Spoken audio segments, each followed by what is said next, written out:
Bonjour, bienvenue à l'Université populaire libre et solidaire. Nous sommes ces nouvelles générations de pensée qui refusons tous les a priori des destins tout faits et des échecs programmés, toutes les fatalités contemporaines. Ici, au Grand Voisin, dans l'amphithéâtre Le Long, construit en 1957, en face du bâtiment Pinard, où 400 000 Parisiens sont nés, dans ce qui est encore quelque peu et jusqu'à la fin de l'année l'ancien hôpital Saint-Vincent de Paul, nous continuons cette guerre sans merci contre la misère morale et matérielle qui touche les plus démunis de toute couleur, toute classe sociale, tout sexe, tout âge, avec ou sans papier, contre la violence contemporaine, contre la post-vérité qui attaque de toutes parts, contre les préjugés, les idées fixes, les passions tristes, faites pour des civilisations libres et solidaires. Ici, chaque mercredi, par les sciences, par les lettres et par les arts, nous proposons une réponse de raison et d'ambition aux problèmes de notre temps. Réchauffement climatique. Dans 15 jours, l'économie sociale et solidaire peut-elle sauver l'économie? Dire Dieu, dire les dieux. Lors de la séance sur la chimie, nous avons vu que même si Lafarge, Monsanto et Total ont de solides arguments, nous avons également les moyens de nous défendre. Lors de la séance sur le soleil, nous l'avons écouté. C'est un sol dièse. Lors de la séance affrontée pour avancer, nous avons entendu les évolutions des politiques sécuritaires, des États et des pouvoirs. Et nous sommes téléportés, on va dire, en mars 1871, à la Commune de Paris, rue du Chevalier de la Barre, lorsque le général Lecomte a dit « Anjou et feu » et que les soldats n'ont rien fait.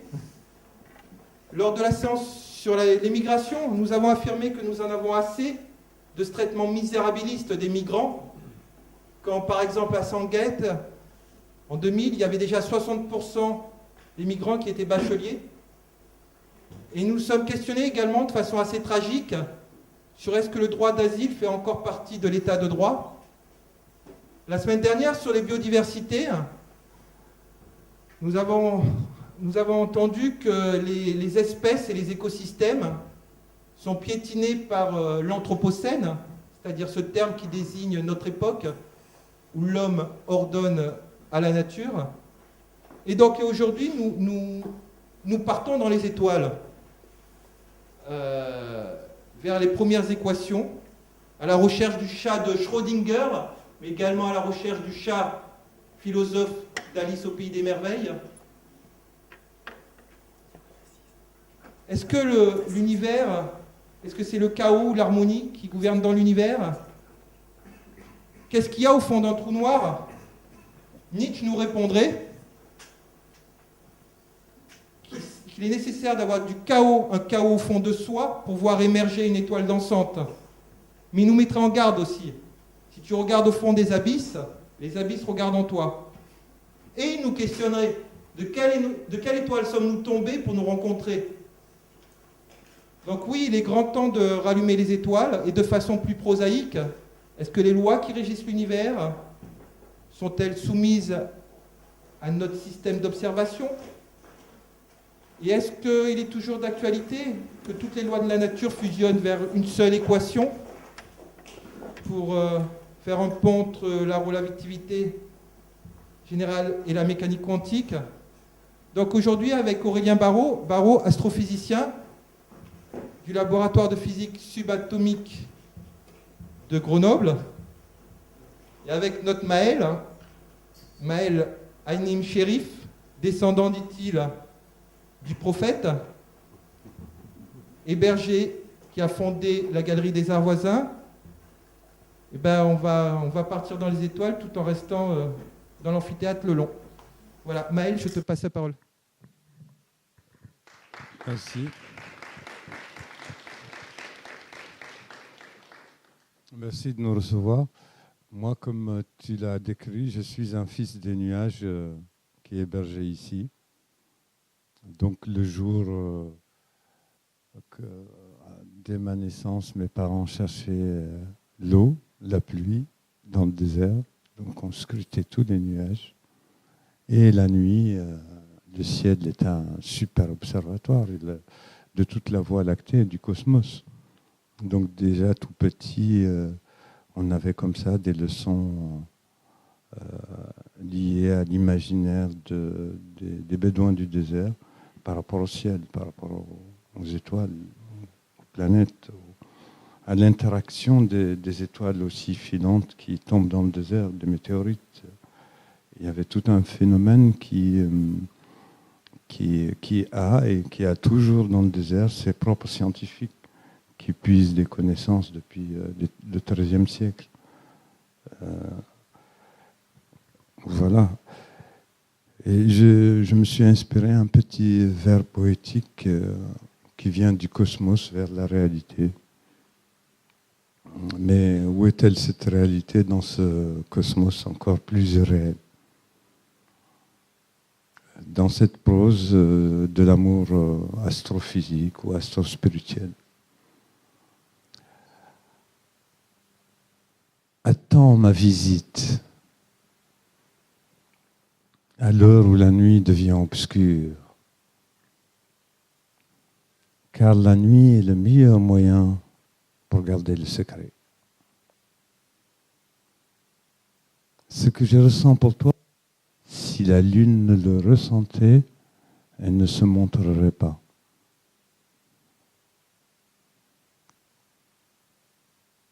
Si la nuit l'éprouvait, elle ne ferait pas tomber ses ténèbres. Et si l'étoile l'éprouvait, elle ne marcherait plus la nuit dans la Voie lactée qui luit. Ça, c'est un petit vers qui nous raccroche aux étoiles. Et moi, ma petite histoire, c'est qu'après quelques années passées ici en Occident, après mes études, je suis retourné dans le désert et à force d'observation du ciel, j'ai rencontré un grand érudit dans le désert qui m'a donné ma première leçon d'astronomie. C'était une constellation qui s'appelle Meshbouha, l'écartelé, qui a une histoire, qui m'a éduqué. Et c'est le côté éducation via le cosmos, via les étoiles, puisque l'homme du désert maîtrise, c'est le GPS, on sait où on est dans le désert avec les étoiles et avec toute cette science.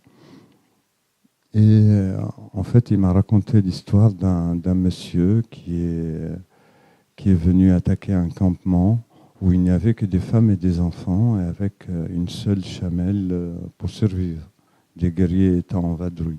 Ce monsieur a tué cette chamelle pour manger, etc. Et que les forces de la nature l'ont puni en décartelant dans le ciel. Donc c'est devenu une constellation un peu en croix, comme ça, avec deux étoiles, une à droite qui est rouge, la main qui a coulé le sang de la bête, par exemple. Et donc, ça m'a appris énormément de choses, une manière, un comportement, le fait de ne pas être à la place de ce monsieur, d'éviter de se faire écarteler. Donc, il y a une constellation, et moi, quand je la vois, ça m'emplit de joie, et ça me motive beaucoup. Maintenant, l'explication astrophysique de ce phénomène n'existe pas. Ça appartient à mon imagination. Ça appartient à cette liberté qu'offre le cosmos, qu'offrent toutes les interactions qui s'y passent, les trous noirs, etc. Voilà. J'avais envie de commencer par cette petite histoire. Et Aurélien, je vous passe la parole. Après, je rebondirai sûrement sur... Bonsoir. C'est très dur de parler après Maël parce que moi, j'aurais juste envie de me taire et de regarder le ciel maintenant. Et je trouve que ce serait la seule réponse adéquate, en fait. Je le connais depuis 10 minutes, hein, et je trouve déjà que, en fait, c'est pas un artiste, c'est un monde, c'est un univers. Bergson disait que son corps allait jusqu'aux étoiles. Voilà, moi je trouve que ton corps va jusqu'aux étoiles et ça se sent, et ça irradie. Et finalement, c'est là qu'il se passe quelque chose. En fait, je ne suis même pas heureux ni honoré d'être là ce soir, je suis ému d'être là. Je trouve que c'est le... Il n'y a aucun autre endroit au monde où je préférerais être ce soir. Voilà. C'est...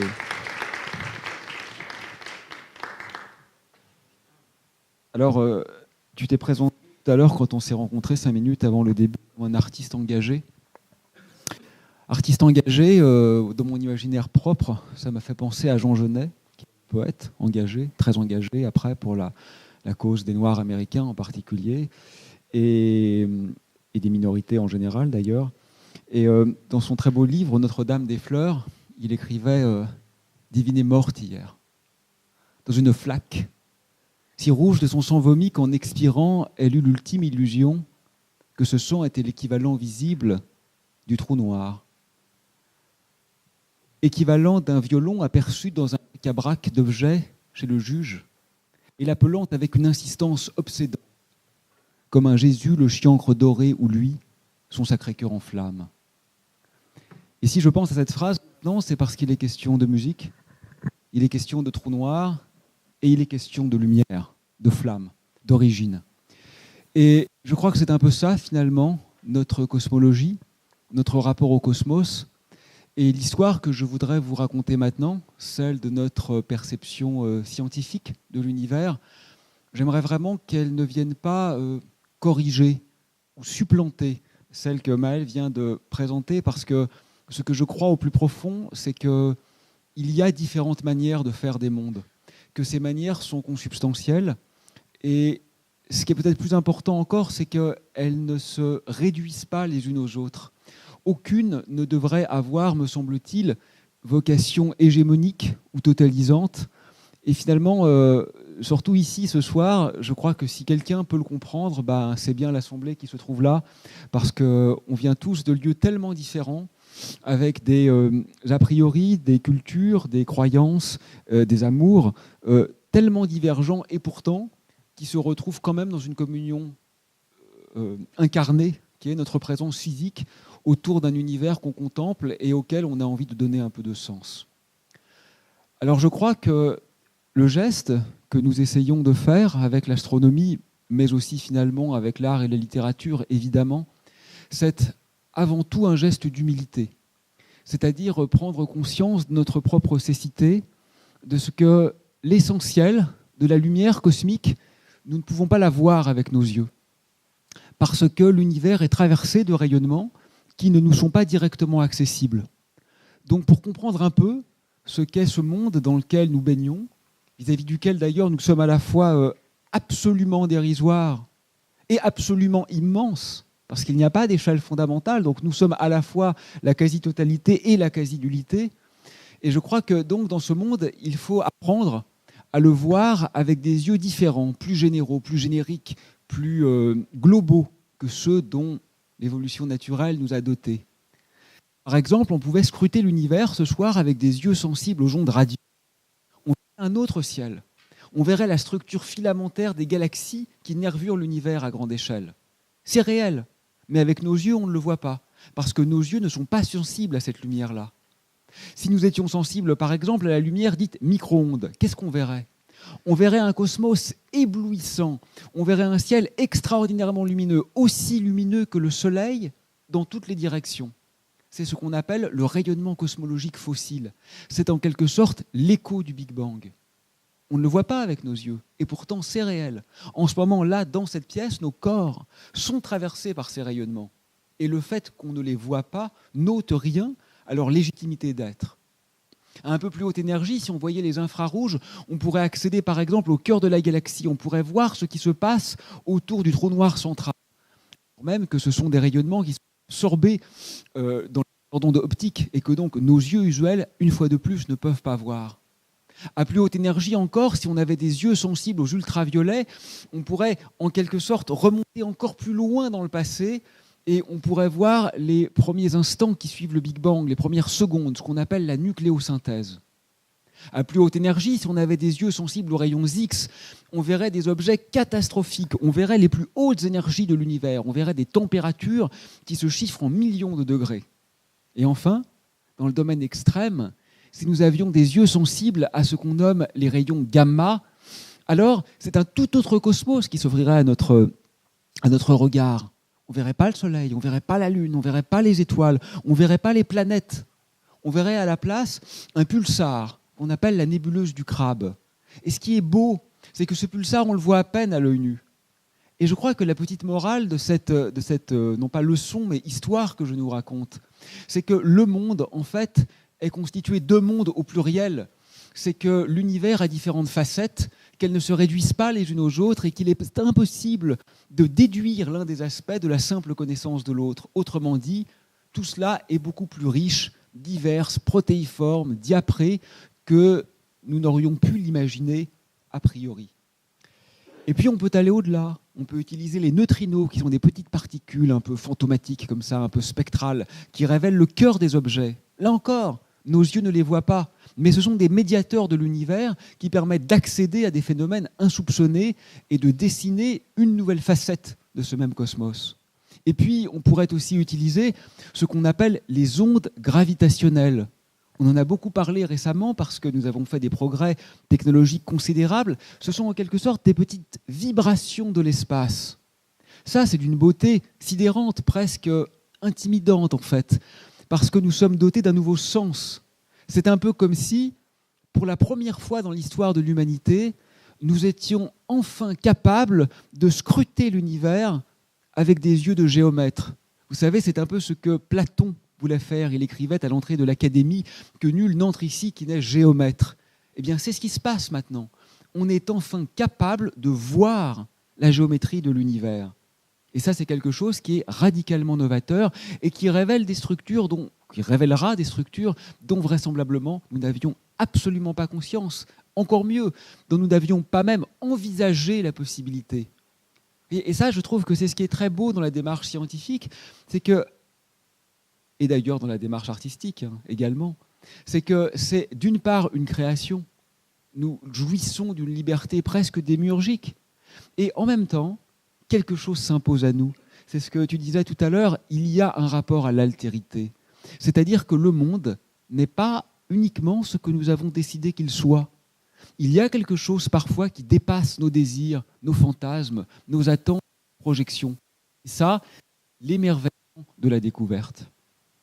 Alors grâce à tout cela et à beaucoup d'autres moyens encore, nous avons aujourd'hui échafaudé une histoire de l'univers et nous avons, mais je dirais plutôt l'espoir de comprendre quelque chose à son histoire entre, disons, un milliardième de seconde après le Big Bang et l'époque contemporaine.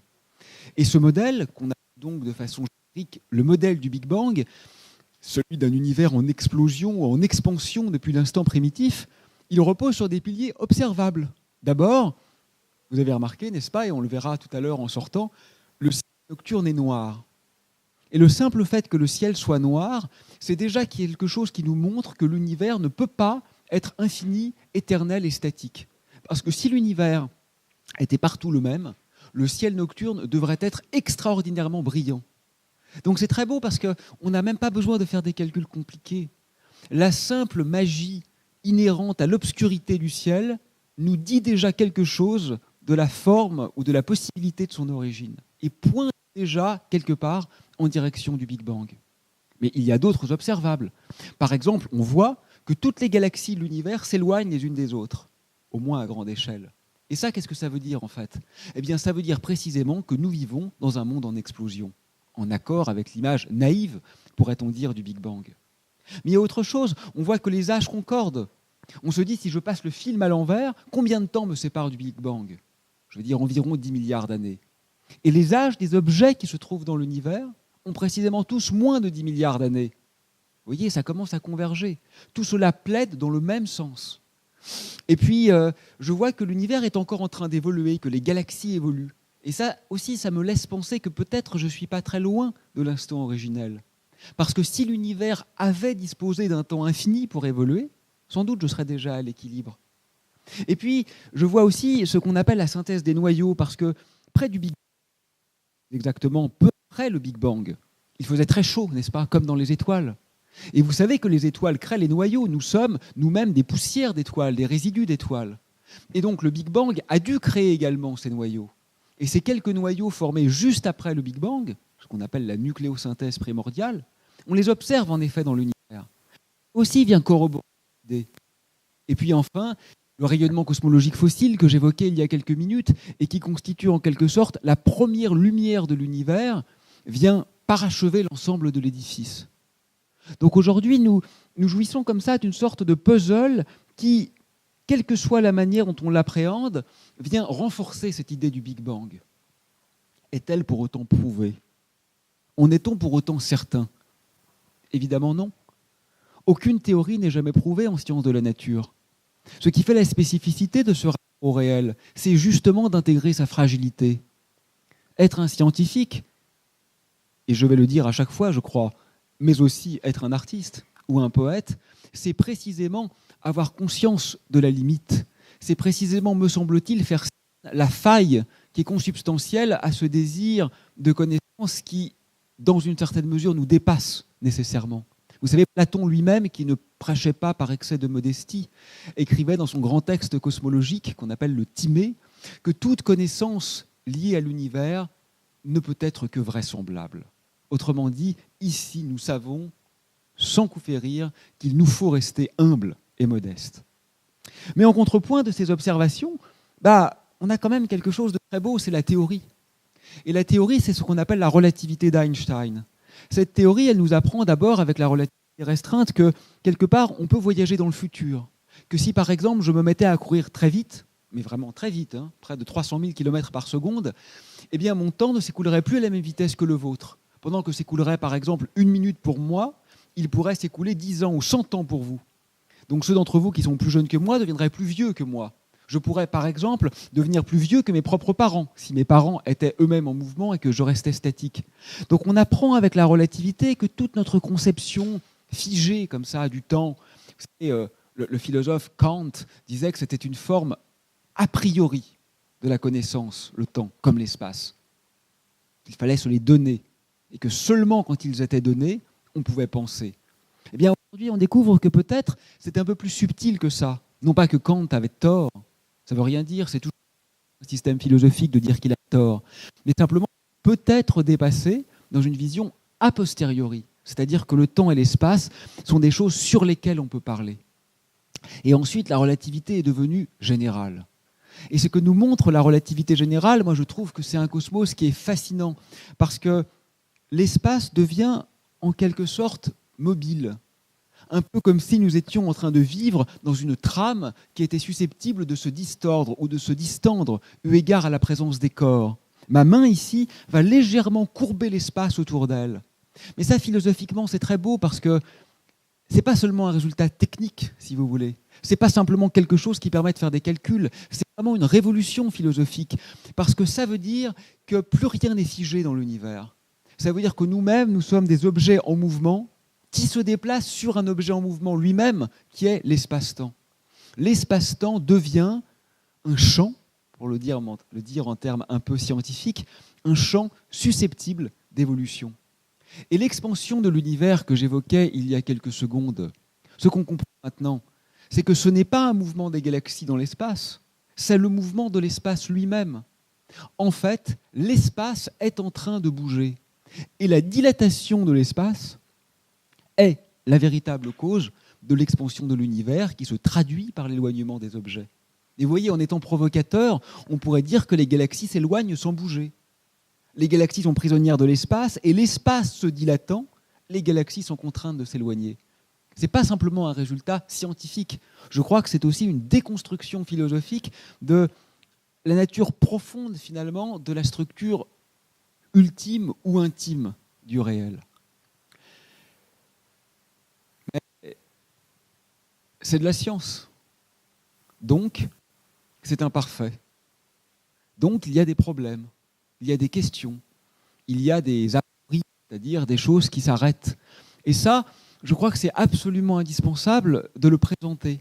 Parce que vous savez, parfois au lycée ou même à l'université d'ailleurs, on apprend aux jeunes la vision scientifique du monde comme une sorte de vérité révélée.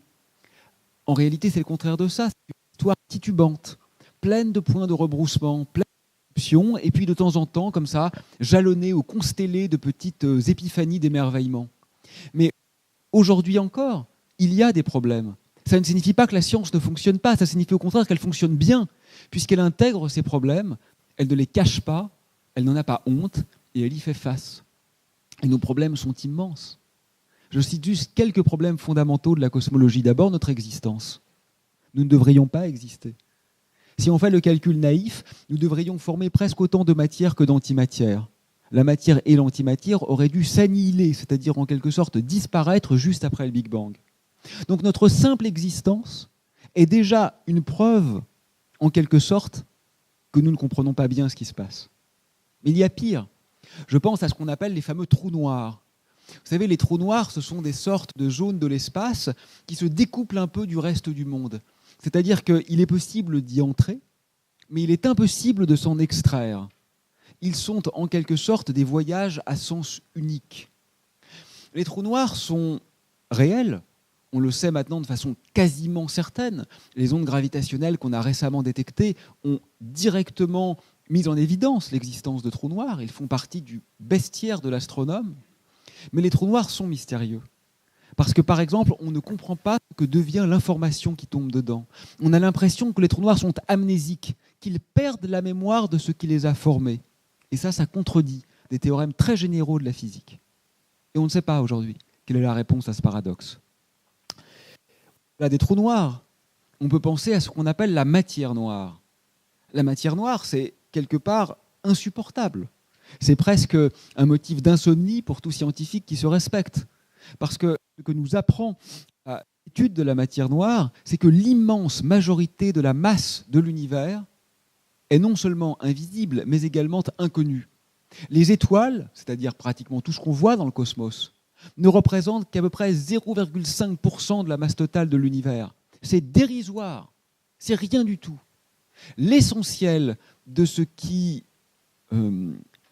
révèle le noyau dur des objets de notre environnement échappe strictement à notre compréhension contemporaine, aussi bien du point de vue du macrocosme, c'est-à-dire de sa structure cosmique, si vous voulez, que du point de vue du microcosme. On ne sait même pas quelles sont les particules élémentaires qui le constituent. Ça, je crois que c'est une évocation assez abyssale de notre incompréhension. Et puis au-delà, on peut penser à ce qu'on appelle l'énergie noire.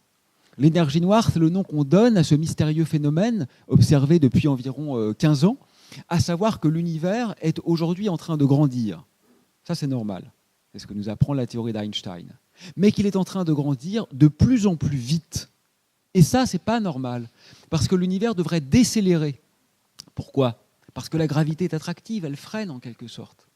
Mais en fait, il ne décélère pas, il accélère. Comment l'univers peut-il grandir de plus en plus vite ? Il faut que quelque chose de mystérieux soit à l'œuvre. Il faut que quelque chose vienne contrebalancer en quelque sorte la gravité attractive qui est jusqu'alors la seule force connue à grande échelle dans l'univers. Puis je donne un dernier exemple de nos incompréhensions. Je dirais que c'est l'origine elle-même. Parce que quand on dit modèle du Big Bang, on pense souvent à l'univers en expansion. Ça, c'est cohérent. C'est observé et c'est expliqué. Mais il y a un second sens du mot Big Bang. C'est le sens, dirais-je, le plus littéral. C'est vraiment le Big Bang en tant qu'instant originel. Vous voyez, c'est le T égale 0. C'est, pourrait-on dire philosophiquement, le passage du non-être à l'être. L'apparition ex nihilo du cosmos. Déjà, d'un point de vue métaphysique, impossible à appréhender, mais même d'un point de vue scientifique, ça ne marche pas bien non plus parce que la théorie ne fonctionne plus à l'instant du Big Bang. Mathématiquement, on appelle ça une singularité. Une singularité, ça veut dire que tout devient infini et finalement que nous ne sommes plus capables de calculer quoi que ce soit. Il faut donc une meilleure théorie que celle dont nous disposons actuellement. Il faut aller au-delà de la relativité d'Einstein pour véritablement comprendre les origines. Bien sûr, quand je dis véritablement comprendre, c'est un abus de langage, Parce que quand bien même nous aurions cette théorie, je ne penserais pas un seul instant qu'elle serait la révélation ultime, indépassable et finale sur l'origine du monde ou le sens de l'univers. Bien sûr que non. Elle ne serait qu'une pièce de ce puzzle. Mais même cette pièce-là nous fait défaut à l'heure actuelle. Alors on cherche, peut-être la gravité quantique à boucle, qui laisse entendre qu'avant le Big Bang, il y aurait eu une phase de contraction de l'univers, une sorte de rebond, et ensuite la phase d'expansion dans laquelle nous nous trouvons. C'est une possibilité qui n'est à l'heure actuelle pas étayée par les observations. Ou peut-être la fameuse théorie des cordes, dont sans doute vous avez entendu parler, qui tente d'unifier toutes les interactions fondamentales de la physique, ce qui est à la fois très beau, parce qu'elle est héritière d'un long geste qui nous a appris à tenter de subsumer, diraient les philosophes, c'est-à-dire de comprendre sous un même principe la diversité des phénomènes, mais qui est peut-être aussi un peu dangereuse parce que nous sommes les héritiers d'une culture à la fois religieuse et philosophique qui fait le culte de l'unité, mais peut-être y a-t-il ici quelque chose à dépasser et peut-être une pensée du multiple serait-elle bienvenue également dans le champ scientifique.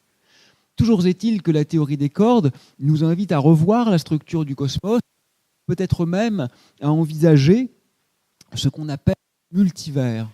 Donc multivers, c'est un néologisme pour référer à une éventuelle multi-univers, peut-être des mondes multiples, où non seulement les phénomènes seraient divergents ou différents de ce que nous connaissons, mais où également les lois de la physique pourraient se trouver, revêtir des formes différentes. Au-delà donc de ce qu'on peut imaginer, une sorte de métadiversité, une strate supérieure dans le foisonnement des possibles. Alors ce multivers est aujourd'hui au cœur de beaucoup de débats. S'agit-il d'une nouvelle révolution scientifique comparable à la rupture copernicienne ? Ou s'agit-il d'une invention un peu délirante qui finalement ne fait que signer l'arrogance de ceux qui la soutiennent ? Nous ne savons pas. Moi, ce que je crois, c'est que l'idée du multivers a le mérite de nous mettre face à des questions qui dépassent la simple scientificité calculatoire. Un certain nombre de scientistes très prudents et peut-être un peu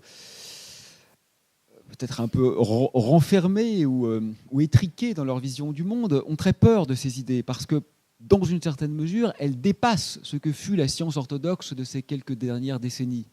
Mais bien sûr, penser, c'est aussi toujours penser hors de l'ordre et hors de la frontière. Donc moi, ce que j'aimerais, c'est que ces idées hétérodoxes, ces idées nouvelles, potentiellement révolutionnaires, nous continuions à les étudier parce que, finalement, c'est le jeu de la recherche. C'est le jeu de la connaissance, c'est de tenter d'aller là où nous ne sommes pas déjà, mais que nous le fassions avec suffisamment d'humilité et de modestie pour avoir conscience de ce que vraisemblablement, elles aussi seront un jour dépassées. Tout à l'heure, tu ouvrais la cérémonie, si l'on peut dire, avec cette magnifique phrase de Nietzsche. Donc ça me donne envie de refermer ma petite allocution avec l'auteur de Zarathustra, qui disait en moi quelque chose d'inapaisé et d'inapaisable. Il y a en moi un désir d'amour qui parle la langue même de l'amour. Je suis la lumière. Ah, si j'étais l'obscurité. Et ceci est ma solitude que d'être enrubanné de lumière. Merci.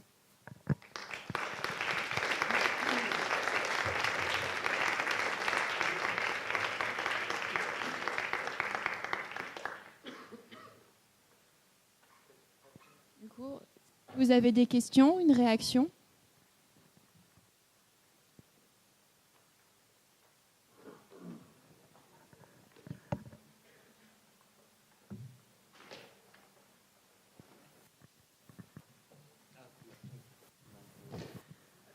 Oui, ça marche. J'ai une question au réel, à la réalité. Justement, vous avez vu des différents rayonnements qui sont visibles. Alors, il y a les rayons X, il y a différents rayonnements visible, accessible à nos yeux. Est-ce que du coup, on pourrait considérer le réel comme la totalité de ce rayonnement et le mélange? J'en sais rien, je suis pas. Peut-être je réponds, mais ça serait bien que tu donnes aussi ton sentiment. L'association de tout ça, quelle image ça donnerait? On verrait plus rien, il y aurait trop de. Alors, écoute, je ne sais pas ce que c'est que le réel. Voilà. Moi, je crois que j'irais un peu dans ton sens, mais j'irais encore plus loin que ça.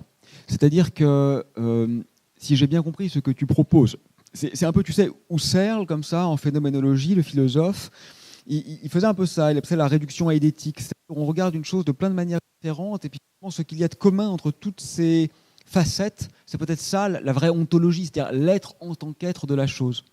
Alors si je comprends bien ce que tu supposes ou ce que tu suggères, on pourrait en effet se dire que le vrai monde, finalement, c'est la réunion, en quelque sorte, la somme, l'addition de tous ces mondes multiples qui se révèlent aux différentes longueurs d'onde. Je pense que c'est tout à fait vrai. Mais je crois qu'on peut aller encore au-delà de ça. Parce qu'au-delà de la lumière, comme je le disais, on peut utiliser la matière. J'ai dit les neutrinos, les particules fantômes, les ondes gravitationnelles. J'aurais aussi pu mentionner les rayons cosmiques. Et donc, même dans le champ de la physique, on peut aller encore au-delà et rajouter beaucoup de cartes comme ça dans ce jeu qui est vraisemblablement infini. Mais moi, je voudrais aller encore au-delà. Je crois que la physique elle-même n'est pas la totalité du réel. C'est-à-dire que je n'ai pas eu assez de temps, j'ai passé des 5 minutes avant la conférence à voir les travaux de Maël. Donc le peu que j'ai vu m'a enthousiasmé, donc je retournerai les voir. Et moi, je crois que nous ne le faisons pas pareil, ça c'est certain. Mais nous faisons quand même un peu la même chose.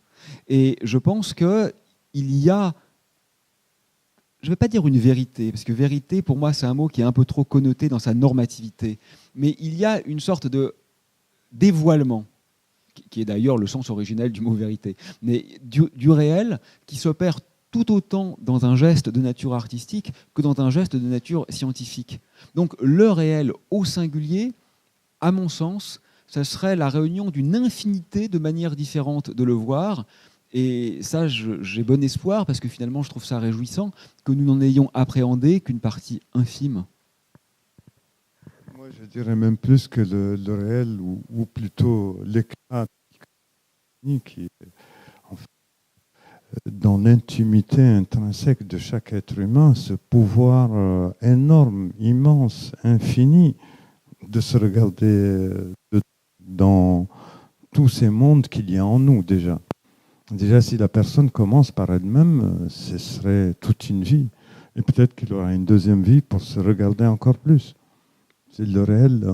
Qu'est-ce qui est réel? Nous-mêmes, est-ce qu'on est réel? Je ne sais pas.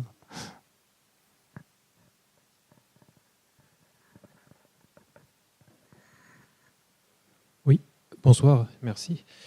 Moi, c'était plus des petites questions techniques. En fait, une chose que je n'ai pas bien comprise, mais je ne suis pas expert. Au niveau vous disiez au niveau des infrarouges, si on voyait les infrarouges, on pourrait voir les trous noirs.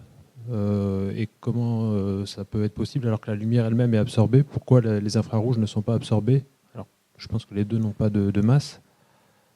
Pourtant, la lumière est déviée par la gravité inhérente au trou noir, et les infrarouges, non. C'est juste technique. Bien sûr, je vous remercie, ça me donne l'occasion de préciser un peu. Tout à l'heure, dans le petit panorama, ce que je voulais simplement, c'était qu'on ait ce sentiment de diversité. Et donc, j'ai été très vite et j'ai été très laconique. Donc, je prends juste quelques instants pour répondre. Donc, en effet, vous avez parfaitement raison. Les rayonnements infrarouges ne peuvent pas non plus sortir des trous noirs, ni plus ni moins que les gamma, les X, les radios. Toute la lumière et toute la matière et absolument tout ce qui existe est piégé à l'intérieur du trou noir. Donc ça, en effet, c'est tout à fait réel. Ce à quoi je faisais allusion, ce n'est pas à l'intérieur du trou noir, mais c'est à l'environnement du trou noir. Et il se trouve qu'en fait, c'est pas vraiment lié au trou noir. C'est lié au fait qu'entre le trou noir qui est au cœur de notre galaxie, la Voie lactée, c'est un trou noir qui pèse à peu près 4 millions de fois la masse du Soleil. Donc n'en ayons pas peur, hein, on est en train de tourner autour, on n'est pas du tout en train de tomber dedans. Il y a vraisemblablement environ 100 millions de trous noirs dans notre seule galaxie, et on cohabite très bien avec eux. Voilà. De même que, puisqu'on est ici, on peut dire qu'on essaye d'apprendre à nos politiques et à nos concitoyens à ne pas avoir peur des étrangers, qui ne sont pas des ennemis. Eh bien, voilà, n'ayons pas non plus peur des trous noirs, ce ne sont pas des ennemis, ils font partie du bestiaire cosmique et on se porte très bien avec eux. Et pour être donc un peu plus technique, ce que je voulais dire, c'est qu'entre le trou noir qui est au cœur de la galaxie et nous-mêmes, il y a de la poussière. Et la poussière absorbe les rayonnements optiques visibles par nos yeux, alors que simplement pour des questions d'interaction rayonnement-matière, les infrarouges sont moins absorbés. Et donc, les processus physiques qui ont lieu proches du trou noir central sont plus faciles à voir du point de vue des rayonnements infrarouges que du point de vue des rayonnements optiques. Mais c'était en fait un exemple contingent. Voilà. Ce n'était pas une généralité liée au trou noir. Oui, merci.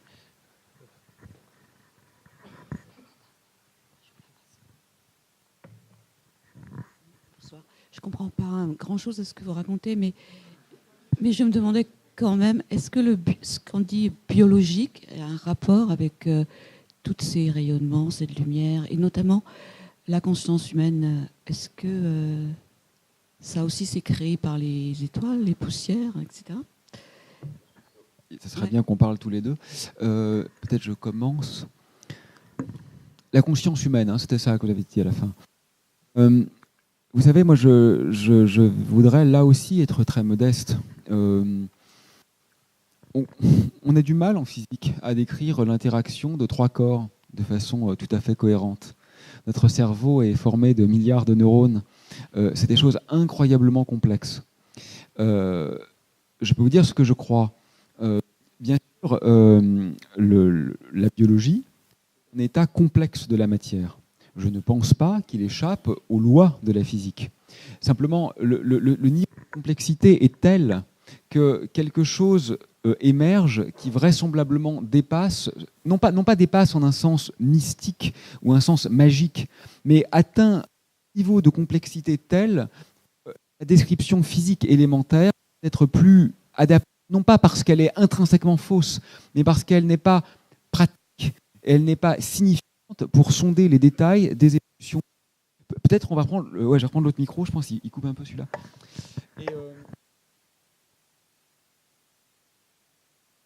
Non, celui-là, ah, si, voilà, il marche. Et donc, je pense que les systèmes logiques, et juste en profiter pour dire qu'on parle de conscience humaine, mais comme ce soir, je ne sais pas, moi j'ai envie qu'on place un peu cette petite discussion sous l'égide de l'altérité et du respect de l'autre. Pour le mot humain, parce que nous savons maintenant, sans la moindre hésitation, que presque tous les animaux sont évidemment dotés d'une conscience. Vous savez, la philosophie a eu tellement peur avec ça, tellement peur. Moi, mon prof de philo de terminale me disait encore la rupture radicale entre la nature et la culture, l'homme d'un côté qui a conscience de soi, et puis le chien d'un autre côté qui n'est qu'une machine, comme le disait Descartes. Mais c'est tellement bête, et c'est tellement faux, et on le sait en plus aujourd'hui, mais c'est pas à vous que je fais le reproche naturellement. Donc, disons la conscience tout court, puisque, soyons-en certains, la conscience n'est pas l'apanage de la seule humanité. La conscience, écoutez, moi je préfère en faire l'expérience que tenter de la décrire avec la physique. Je crois que je n'en serais pas capable. Science sans conscience n'est que ruine de l'âme. La conscience, quelque part, je la nicherai dans la foi, dans la capacité de l'individu à se doter d'une bonne ou mauvaise conscience. Je dirais, l'individu est libre. S'il a la foi, il peut trouver le bon chemin des bonnes étoiles. Il aura une bonne conscience.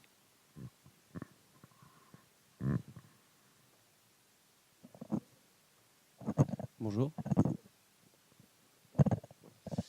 Alors tout à l'heure, vous avez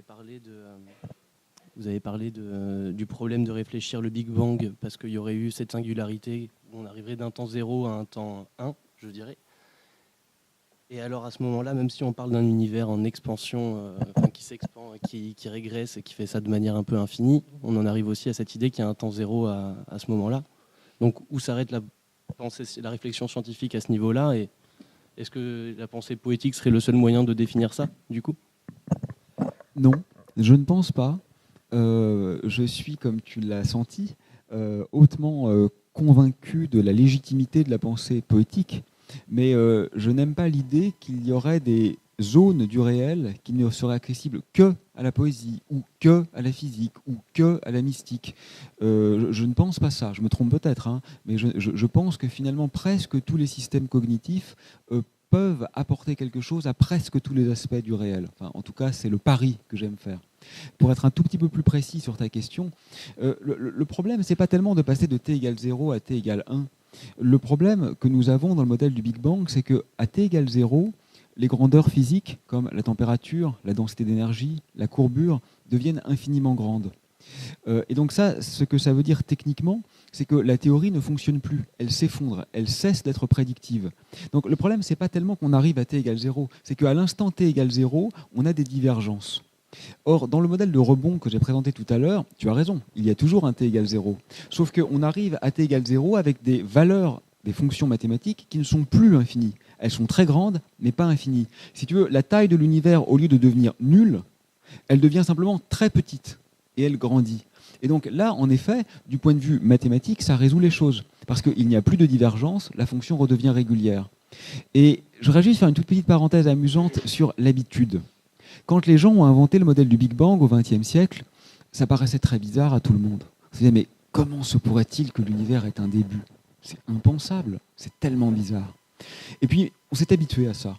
Et ta génération, même la mienne, un peu plus vieille que la tienne, quand on a commencé à se renseigner sur l'univers, donc soit en demandant à nos parents, soit en tapant sur Google, la première réponse qu'on a eue, c'était le Big Bang. Et donc maintenant, on a l'idée du Big Bang qui est dans les esprits. Et quand moi je dis à des étudiants ou à des collègues, vous savez, dans ces modèles de gravité quantique, il se pourrait qu'il n'y ait pas de Big Bang et que l'univers ait toujours existé, la réponse est mais c'est pas possible que l'univers ait toujours existé. Ça ne se peut pas, il faut bien qu'il y ait un début. Et donc, ce que je comprends avec ça, c'est qu'en fait, l'étrangeté ou la recevabilité d'une proposition dépend moins de sa nature intrinsèque que de l'environnement culturel dans lequel nous l'avons reçu en réalité.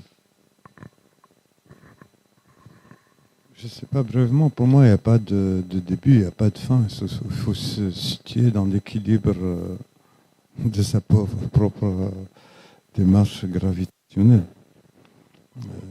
Voilà, je ne peux rien ajouter là-dessus.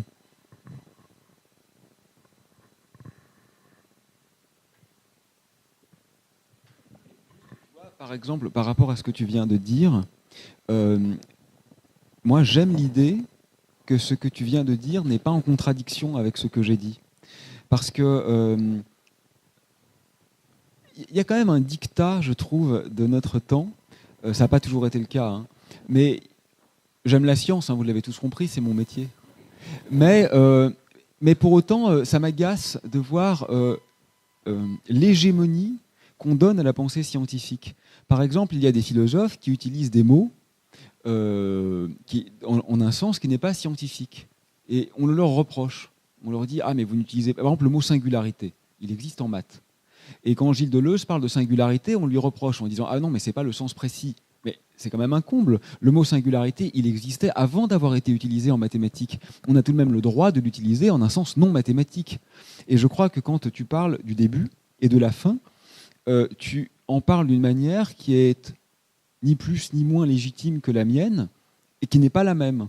Et donc, nous ne disons pas la même chose et pour autant, il me semble que nous ne sommes pas en désaccord. Voilà, c'est ce que je crois en tout cas. Je dirais que tu n'as pas tort et que j'ai raison. C'est ça comme ça. Le beau étant le guide ultime dans la recherche des lois fondamentales de la nature, malgré l'extraordinaire équation d'Einstein qui laisse tout le monde scientifique quoi. Moi, j'ai l'intime conviction qu'il y a d'autres savoirs chez d'autres peuples qui sont encore inaccessibles à la pensée scientifique occidentale. Donc, il y a un besoin pour ces peuples-là, anciennement colonisés ou pas, mystérieux ou pas, d'une décolonisation du savoir et de la recherche d'un sens commun. C'est-à-dire que, oui, tu as raison, j'ai pas tort, on converge dans le même sens, mais faut-il échanger ce savoir ou ces rites de compréhension de ce que c'est le cosmos, qui est irréel, sauf pour l'imagination, l'observation, le plaisir, le divertissement.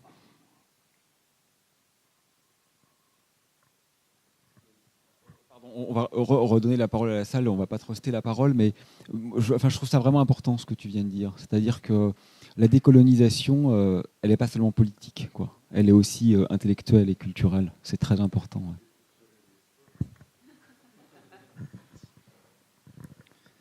Oui, c'est bon. Bonsoir. Alors, ouais, c'est compliqué parce que ma question elle évolue à chaque fois que j'entends une phrase. Mais en fait, ça rebondit un peu sur ce qui vient d'être dit, mais c'est une double question. Déjà, j'ai envie de te demander, d'un point de vue de l'intuition, on va dire scientifico-philosophique, c'est-à-dire à force de se poser ces questions-là et puis de les étudier scientifiquement parlant, par l'observation, etc. Qu'est-ce que tu penses de la question? Est-ce que tu aurais l'intuition ou l'impression qu'il y a une volonté du cosmos de tendre vers un équilibre qui serait ce qu'on appellerait une sorte de perfection dans son évolution, ou est-ce que, au contraire, il y a plutôt la nécessité de maintenir un déséquilibre et des relations qui sont toujours irrésolubles et qui permettent justement au cosmos d'être créatif, d'être libre, y compris la question, bien sûr, elle est à la fois, elle pourrait aussi bien recouper la science que l'art, hein, comme tu le fais souvent. Mais puisque bien sûr, c'est toujours ces zones de déséquilibre. Déjà, la respiration, c'est un rééquilibrage entre nous et l'extérieur qui fait qu'on reste en vie comme des funambules, puisqu'on se rééquilibre tout le temps.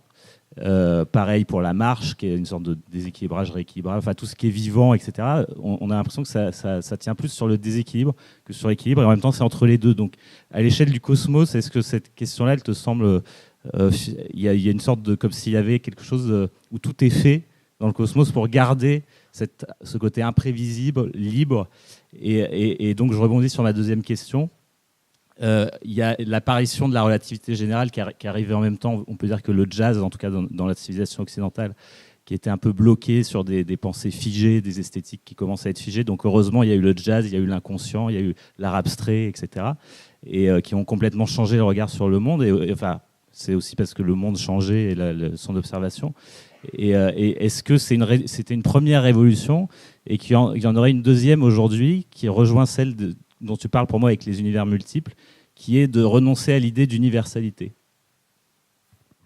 Bah, écoute, aujourd'hui on a Zemmour et Finkielkraut, donc on est bien parti pour des grandes choses. Bon, c'était une blague. Hein. Oui, heureusement. Bon, plus sérieusement, écoute, je suis un peu en difficulté, moi, avec l'idée de perfection. Voilà. Je crois que l'idée de perfection a quelque chose d'un peu arrogant.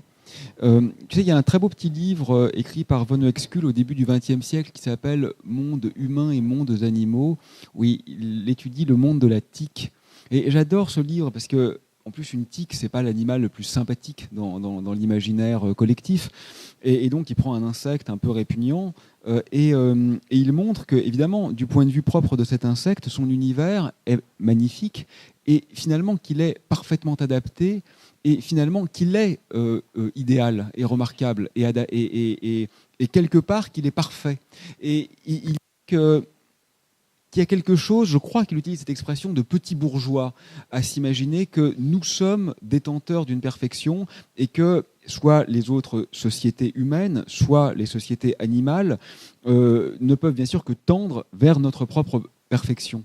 Quelque chose de colonialiste, quoi, finalement. Il ne le dit pas, mais je crois que c'est un peu l'idée. Et si on va au-delà des mondes animaux ou au-delà des cultures différentes de la nôtre, je pense que c'est un peu pareil finalement pour les systèmes physiques. Je n'ai pas tellement envie de projeter sur eux une sorte d'idée préfabriquée de ce que doit être le parfait. Moi, je ne sais pas ce que c'est que le parfait. Je pense que le monde de la tique est parfait pour la tique. Je pense que ta copine est parfaite pour toi. Enfin, je l'espère. Ou alors sinon, mettez fin à la chose. Bon, bah écoutez, mesdemoiselles, il est plutôt pas mal et il est pas con. En plus, je le connais, je peux vous le dire. Donc voilà. Donc plus sérieusement, il me semble quand même que quelque part le monde cède l'idée de perfection du monde. Et que donc, il faut mieux d'abord regarder le cosmos et ensuite essayer peut-être, si on en ressent le besoin, de théoriser ce qu'est l'équilibre, plutôt que de préjuger de ce que doit être l'équilibre et de tenter de le projeter sur le cosmos. Moi, j'aime vraiment l'idée d'être surpris. Mais on est surpris dans tous les sens. Hein. Parce que là, j'ai présenté un peu la merveille de l'univers, mais parfois on est déçu. On a construit à Genève un grand accélérateur de particules. Bon, on a trouvé le boson de Higgs, c'est bien, bravo. Mais on cherchait aussi d'autres choses qu'on appelle les particules supersymétriques. On a quand même investi 10 milliards d'euros dans cette petite chose. Et ces particules symétriques, on ne les a pas vues. Mais même ça, même cet échec, je trouve qu'il est beau. Parce que la nature nous dit, votre théorie, elle est géniale, inventive, cohérente, magnifique, mais elle est fausse. Et ça, c'est l'altérité, quoi. Voilà. Et donc, moi, je préjuge pas de ça. Et juste pour dire un mot technique sur cette idée d'équilibre, je ne sais pas s'il faut appeler ça équilibre. Ce qui est sûr, c'est que le destin de l'univers est un peu sombre quand même, puisqu'il fait de plus en plus froid, il fait de plus en plus noir, les galaxies s'éloignent, les étoiles s'éteignent. Donc je ne sais pas ce qu'il en sera dans 70 milliards d'années, toi non plus, mais l'évolution... Nous avons été nietzschéens, donc continuons de l'être, oui. Ce que je peux dire, c'est que la perfection n'appartient qu'à cette supra-énergie qui a créé tout ce cosmos, tout cet univers, nous-mêmes. Donc l'homme est obligé de rester modeste. Je pense aussi que ce qui m'a éduqué dans le désert, ces sciences ou ces histoires ou ces secrets, peuvent faire évoluer la pensée ou les pensées. Je pense même qu'en tant que musulman, une certaine utilisation scientifique du Coran peut servir de médiateur avec le cosmos. Donc j'invite, même dans la chrétienté, même dans toutes les religions, ont une part de mystère sur la relation au cosmos. Et il y a des voies, je pense, spirituelles, pas ésotériques, scientifiques, qui peuvent donner des indications à la compréhension de la découverte de tout cela. Cette théorie qui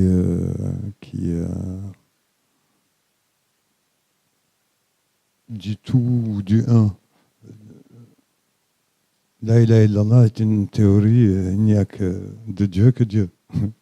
On parle de ça et le cosmos nous est donné d'une autre manière. Quelqu'un d'autre en Nouvelle-Guinée, en Papouasie ou à l'île de Pâques a une autre dimension avec le cosmos. Les pyramides qui montrent le ciel ont une autre indication à nous donner. Il y a énormément de savoirs et de matériaux qui existent déjà, qui sont inexploités. Donc, à mon avis, au lieu de regarder les oiseaux qui sont en l'air, regardons ceux qui sont par terre pour comprendre le cosmos.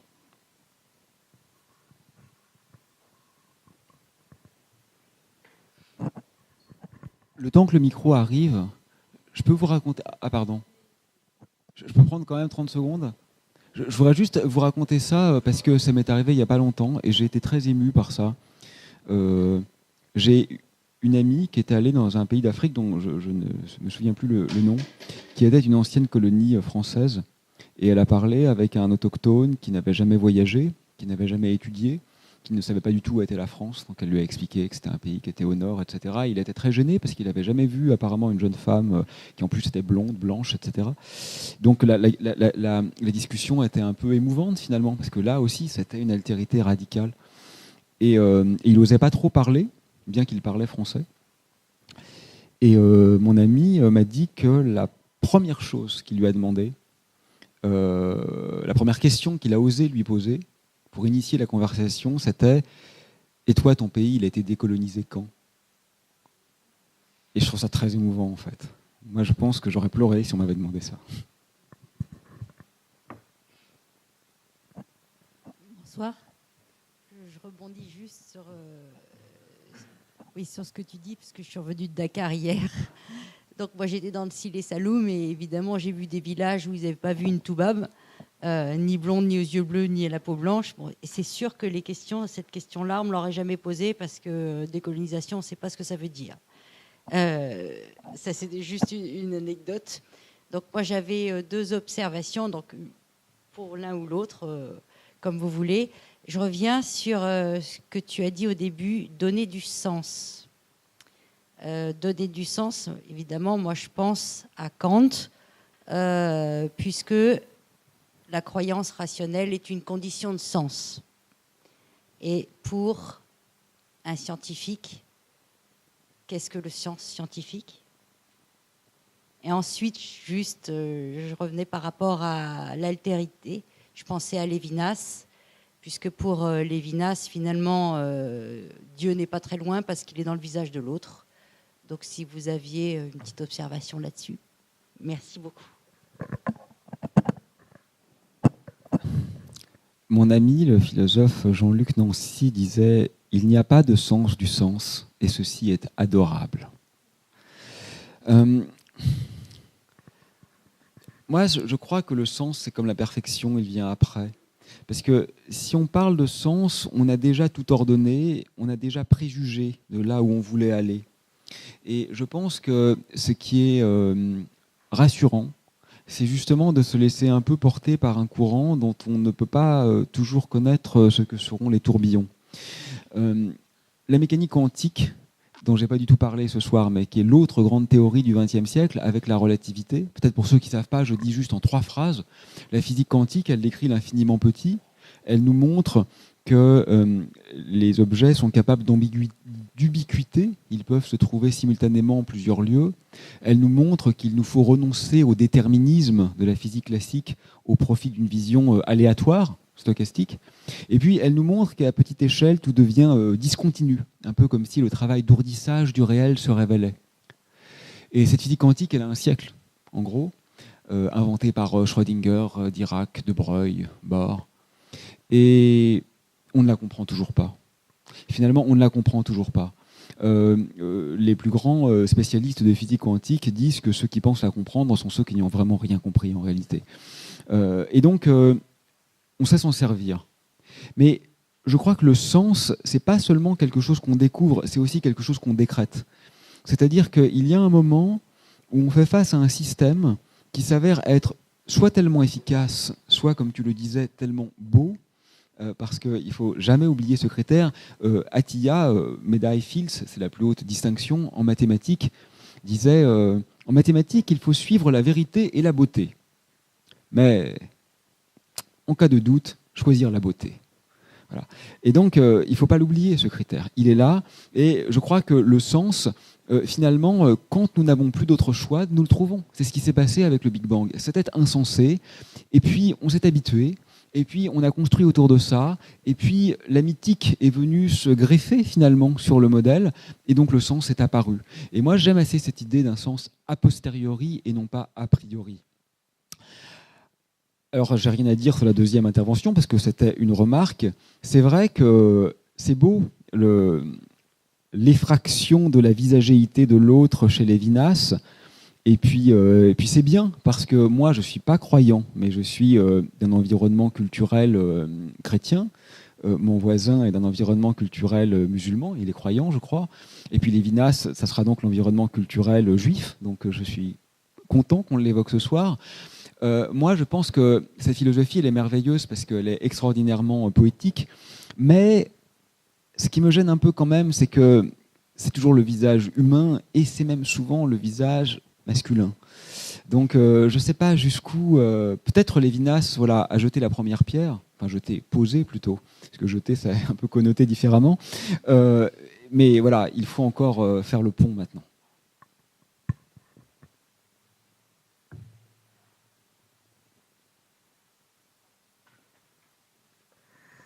Bonsoir. Non, j'ai doublé quelqu'un. Non, je sais. Il y a trop de micros qui circulent. J'avais une question à poser à l'un et une deuxième à poser à l'autre. Oui, je suis là, pardon. Aurélien, tout à l'heure, tu parlais de l'éventualité que l'univers était en réduction et qu'au final, son expansion qu'on lui sait aujourd'hui, ou qu'on lui présume, non, c'est sûr, le fait qu'il soit en expansion, l'univers, ouais. Que ce soit une forme de rebond. Mais du coup, ça voudrait dire que l'univers aurait eu une inertie. Alors, en effet, dans ce modèle, on ne parle plus de Big Bang, mais de Big Bounce, ce qui veut dire en anglais grand rebond. Et naturellement, comme tu l'as compris, mais je le précise, l'univers ne rebondit pas sur quelque chose. Bien sûr, il rebondit sur lui-même, un peu comme une balle en mousse, finalement, qui se comprimerait. Et quand la densité devient très grande, elle recommencerait à grandir. Je ne pense pas. Alors, je ne suis pas sûr de comprendre la question, en fait. Une inertie, oui, il y a de l'inertie dans n'importe quel système matériel, mais le fait que l'univers soit en évolution, si tu veux, ça, c'est vraiment une prédiction des équations d'Einstein. C'est-à-dire qu'en fait, on ne peut pas faire un univers qui soit statique de façon stable. C'est-à-dire qu'il y a toujours une solution des équations qui est statique. Donc on pourrait se dire, mais pourquoi l'univers bouge-t-il ? Mais si tu prends une solution qui est statique, la moindre petite perturbation va le rendre dynamique. Et des perturbations, il y en a tout le temps. Ça y est, je bouge la main, c'est une perturbation. Donc en fait, l'univers est forcément en train d'évoluer. C'est une prédiction, enfin forcément, pour autant que notre modèle fonctionne, hein, bien sûr. C'est une prédiction des équations de champ de la relativité. Et donc comme l'univers est actuellement en expansion, si tu veux, ce qu'on fait, c'est qu'on part de ce qu'on voit et on remonte dans le temps. Et quand on remonte dans le temps, l'univers est de plus en plus petit. Plus exactement, les distances entre les corps sont de plus en plus petites. Et là, soit ça se termine en singularité, et c'est le Big Bang, soit quand la densité devient suffisamment grande, on repart ensuite en expansion.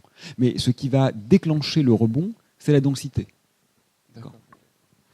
Et du coup, mon autre question, c'est de ça. J'étais assez intéressé de savoir comment la religion et la science pouvaient se concilier et comment elles pouvaient s'emboîter. Et je me suis souvent posé aussi cette question de comment est-ce que ça se passerait si un jour la religion venait à laisser plus de place à la science. Est-ce que ce serait du coup une négation d'elle-même où elle rognerait sur certaines choses qui sont aujourd'hui établies dans la religion suite à des découvertes scientifiques qui ont été faites ou qui sont encore à venir? Enfin, voilà, je suis assez intéressé de savoir comment vous, personnellement, vous réussissez à concilier ça. Moi, j'ai rien réussi du tout, mais je ne parlerai pas de religion, je parlerai de foi. De foi en ce qu'on fait, en ce qu'on découvre, foi en la science, foi en la philosophie, aux autres savoirs qui complètent justement cette foi. Les religions, elles sont issues d'une prophétie. Il y a des livres saints. Il y en a qui les lisent de manière oblique, il y en a qui les lisent de manière verticale, il y en a qui les lisent entre les lignes, et il y en a qui sont élus spirituellement pour vraiment en extraire le sens scientifique qui peut aider à faire circuler l'information pour expliquer ceci ou cela. Donc il n'y a pas d'incompatibilité du religieux avec le scientifique et l'artistique. Je veux dire, mais de quelle religion on parle? Je ne te parle pas d'extrêmes qui sont occupés dans des guéguerres de clochers, de minarets et autres. Je te parle de religieux qui sont dans la science, qui sont dans la recherche scientifique, spirituelle du sens des choses, et qu'ils soient en tant soit peu eux-mêmes élus pour cela, parce que tout le monde n'est pas élu pour cela. Je ne sais pas si j'ai répondu.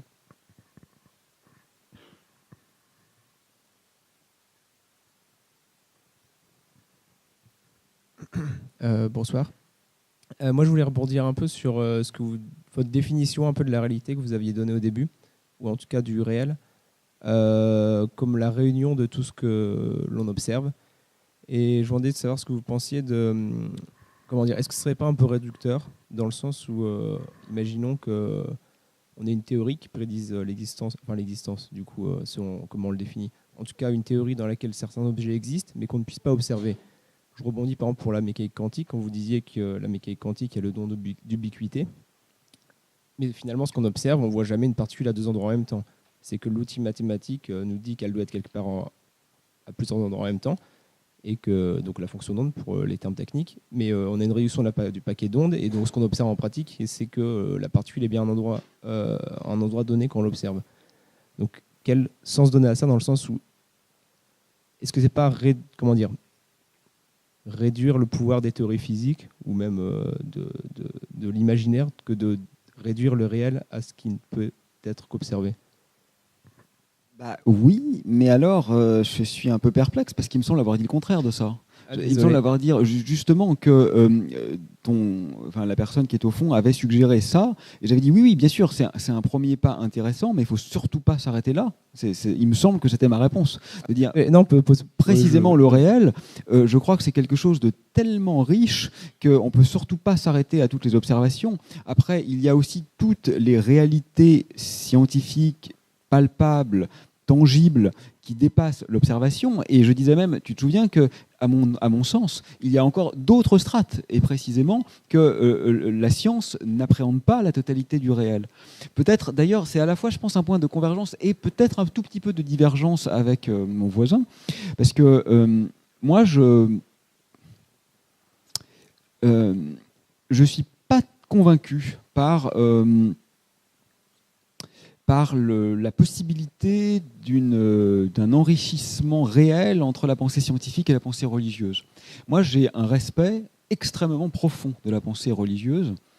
D'ailleurs, la plupart des gens que je côtoie et que j'estime en ce moment sont des gens qui ont la foi. Et donc, je pense que la pensée religieuse est quelque chose de très noble et vraisemblablement de très significatif et de très doué de sens. Mais mon expérience, j'ai peut-être tort, mon expérience, c'est que ce sens, pour valable et légitime qu'il soit, n'est pas de la même nature que le sens scientifique, qui lui-même n'est probablement pas de la même nature que, tu sais, le philosophe Michel Foucault disait « le biologiste peut faire tout ce qu'il veut sur l'herbe, mais pour comprendre vraiment l'herbe, il faut aussi être une vache ». Mais j'adore cette phrase, parce qu'il doit y avoir presque une expérience jouissive, presque orgasmique du mâcher de l'herbe pour la vache, que nous ne ressentirons simplement jamais, en fait. Et je crois que le réel, en fait, c'est tout ça. Donc oui, tu as raison, bien sûr, la fonction d'onde et les particules délocalisées en font partie, mais voilà, je le pousserai encore plus loin, en fait. Ok, ça va. Et du coup, je rebondis, juste, c'est pas vraiment notre question, c'est un peu en rapport à ça, c'était... moi, enfin... J'aime pas trop cette citation de... Alors c'était qui? C'était Feynman qui disait ça, que personne ne comprend vraiment la mécanique quantique, par rapport à ce que vous disiez justement, que la surprise qui est en science de ne pas vouloir imposer ce qu'on pense sur le réel, je trouve que c'est un peu ça. Et donc que dire qu'on ne comprend pas la mécanique quantique, c'est faux. C'est qu'en fait, on a eu une surprise, la vérité s'est imposée à nous, puisque la mécanique quantique est une théorie adéquate, elle marche. Et donc comment dire, quand on dit qu'on ne la comprend pas, c'est parce qu'elle n'est pas en accord avec la mécanique classique qui est le monde de tous les jours. Je pense que c'est ça qu'on dit qu'on la comprend pas. Je pense que c'est plus subtil que ça. Parce que ça, c'est vrai si tu as une vision heuristique de la science. Si tu penses que la science, ça sert uniquement à prévoir. Je pense que c'est un peu trop ambitieux de vouloir donner donner à la science le pouvoir de donner un sens au monde. La science n'est qu'un... Enfin, c'était un peu réducteur, ma pensée, mais j'ai envie de croire que la science ne pourra jamais aller plus loin que d'être un outil prédictif. Elle ne donnera jamais un sens à la vie. Comme vous disiez justement, la religion, c'est une nature différente. C'est un savoir de nature différente de la science. C'est un peu en rapport avec ce que je viens de dire, dans le sens où la science va donner une réponse à l'univers à telle taille, telle température, mais elle ne donnera jamais un sens à la vie. Mais d'accord. Je veux bien que la science ne donne pas un sens ultime, mais elle a quand même une dimension ontologique. Parce que moi, je peux très bien connaître la position de la trotteuse de ma montre dans 2 secondes sans avoir aucune idée de son mécanisme. Et ça, c'est pas de la science. C'est simplement de l'inférence. Donc, quand on a une pensée scientifique, c'est quand même un peu plus qu'une capacité de prévoir. Thalès avait prévu la fameuse éclipse d'après le récit d'Hérodote. Il connaissait pas les lois de l'astronomie dignes de ce nom. On pourrait toujours rajouter des épicycles et rendre compte des observations. Donc, je pense quand même qu'il y a une dimension ontologique. Mais juste, et après on arrête peut-être les choses trop techniques, j'ai peur qu'on ennuie les gens, mais juste sur le point, mais je te remercie, c'était intéressant, sur ce point précis, je pense que c'est plus subtil que ça. Par exemple, on ne comprend pas très bien quand même tout le problème de la décohérence. C'est pas simplement parce que c'est en contradiction avec la mécanique classique. Pour le dire de façon très simple, pour les gens qui ne sont pas au courant, vous avez une particule qui est dans 2 états en même temps. On appelle ça la superposition en physique quantique. Et puis vous assujettissez un objet macroscopique à l'état de cette particule microscopique. Et donc ça veut dire que si la particule est dans deux états différents, l'objet macroscopique doit lui aussi être dans deux états différents. Et c'est le fameux paradoxe que tu évoquais du chat de Schrödinger, qui devrait être à la fois mort et vivant. Et il ne l'est pas. Alors il y a eu des progrès de fait, en particulier donc, par la théorie de la décohérence, mais et ça sera ma seule phrase technique de la soirée, la théorie de la décohérence, ça diagonalise la matrice densité, ça veut dire qu'on passe d'une probabilité quantique à une probabilité classique, mais ça sélectionne quand même pas un état unique. Donc moi je pense qu'on n'a quand même pas bien compris.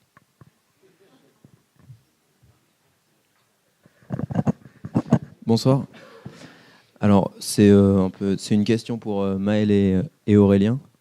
Donc Maël, j'ai bien aimé l'histoire que tu racontais au début à propos de la constellation et je crois que c'était le sage que tu avais rencontré. Et donc, ce que j'ai trouvé beau, c'est que maintenant, en fait, toi, tu as une sorte de relation avec cette constellation. Et en fait, ça te place dans le cosmos. Tu trouves une sorte de place. Et ce qui est beau, c'est que, en fait, l'imagination, ça te permet de transcender l'épreuve de la vie. Et cette constellation, elle a le pouvoir de te donner du courage. Je pense qu'on vit dans une société, enfin notre civilisation, où on ne peut plus vraiment nourrir notre imagination. Et nos mythes, par exemple le mythe de la création, qu'est-ce que c'est ? C'est une formule mathématique abstraite, en fait. Ça va être le Big Bang. Mais bon, moi, je ne peux pas vraiment me relationner avec ce Big Bang. Alors, comment nourrir, en fait, comment nourrir notre imaginaire dans notre société ? Est-ce que c'est possible, puisqu'on n'a plus vraiment de mythes ? Donc, voilà. Je ne sais pas si j'étais clair. Mais c'est complètement possible. Il ne faut jamais arrêter de rêver et de s'accrocher à ce qu'on aime et à ce qu'on voit. Moi, cette constellation, c'est une leçon d'astronomie nomade comme ça, d'enfant. Mais c'est une clé spirituelle pour moi que je cherche de temps en temps. Et quand je la vois, je m'explique des choses. Mais c'est des phénomènes complètement intimes. Chacun peut se fabriquer un imaginaire en prenant un point dans le ciel ou sur Terre. Il y en a dont la Mecque, c'est les îles de Pâques. D'autres, moi, c'est ma constellation. Le petit prince, c'est ses moutons. Voilà.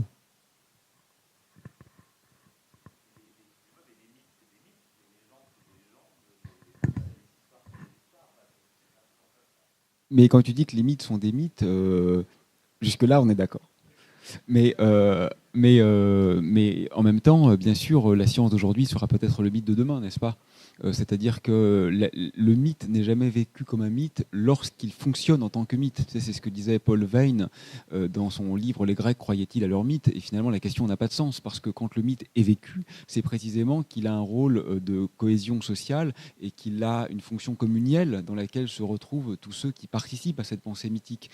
Et moi, je suis absolument persuadé que nous ne sommes pas sortis, et probablement même qu'il n'est pas souhaitable de sortir de cette pensée mythique.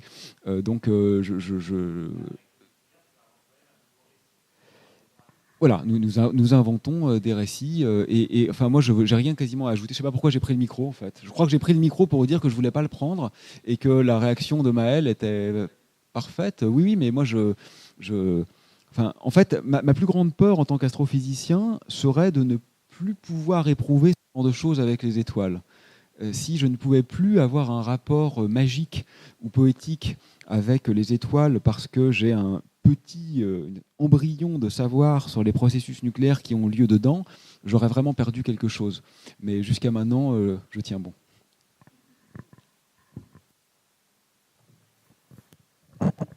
Bonsoir, je suis là.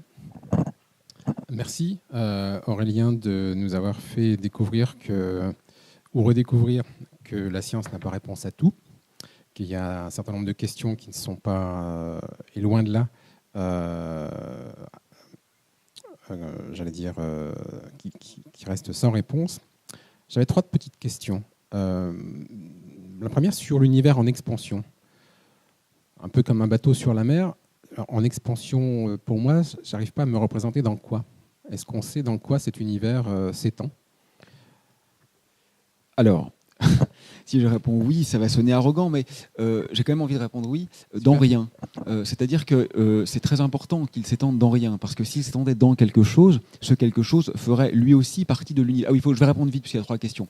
Donc la réponse est... on dit que Dieu est la cause de soi. C'est un peu vrai pour l'univers aussi. Si l'univers était en train de grandir dans un milieu, ce milieu ferait partie de l'univers. Donc ça serait une contradiction dans les termes. Donc quand on dit que l'univers grandit, c'est un abus de langage. Si l'univers est infini, il ne peut pas vraiment grandir, il ne peut pas être plus grand que l'infini. Quand on dit que l'univers grandit, ce que ça veut dire de façon plus précise, c'est que les distances entre les corps grandissent. Donc imagine que tu as un univers qui est déjà infiniment grand. Donc il n'y a rien à l'extérieur. Il est infiniment grand. Quand on dit que l'univers est en expansion, ça veut dire que si 2 galaxies sont distantes d'1 milliard d'années-lumière, eh bien, dans un certain temps, elles seront distantes de 2 milliards d'années-lumière, et puis après de 4 milliards, etc. Ça veut dire que tout se dilate, mais cela ne préjuge absolument pas de la nécessité d'un milieu dans lequel se dilater.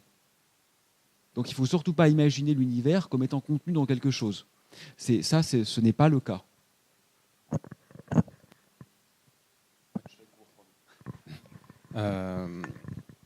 Effectivement, ça m'éclaire beaucoup plus. Deuxième question sur la démarche scientifique, on a vu ce que c'était. La démarche artistique, j'ai à peu près une intuition de ce que ça veut dire. Est-ce que tu dirais, qu'est-ce que tu pourrais dire de la démarche poétique, d'une part? Et puis, dernière question, je connais un couple d'astros. Lui, il est astronome, elle est astrologue. Vous imaginez les discussions. Est-ce que, alors science ou pas science, déjà c'est la question qui est là, est-ce que l'astrologie peut apporter des réponses à ces inconnus de la science? Alors, sur la dimension poétique, en effet, Hölderlin nous invitait à habiter poétiquement cette terre. Qui pourra être contre? Habitons poétiquement cette terre. Oui, mais qu'est-ce que ça veut dire, poétiquement? Le même Hölderlin, d'ailleurs, disait faire de la poésie, c'est calculer. Et en fait, il n'a pas complètement tort, je crois. Il me semble que peut-être la meilleure définition de la poésie, c'est la précision. C'est-à-dire que là, dans l'exposé que j'ai fait ce soir, j'ai tenté d'instiller un tout petit peu de poésie, mais enfin, c'était quand même surtout de la science. Si je remplace une phrase par une autre, qui dit à peu près la même chose, finalement, ça reste le même exposé. Et c'est pas très grave.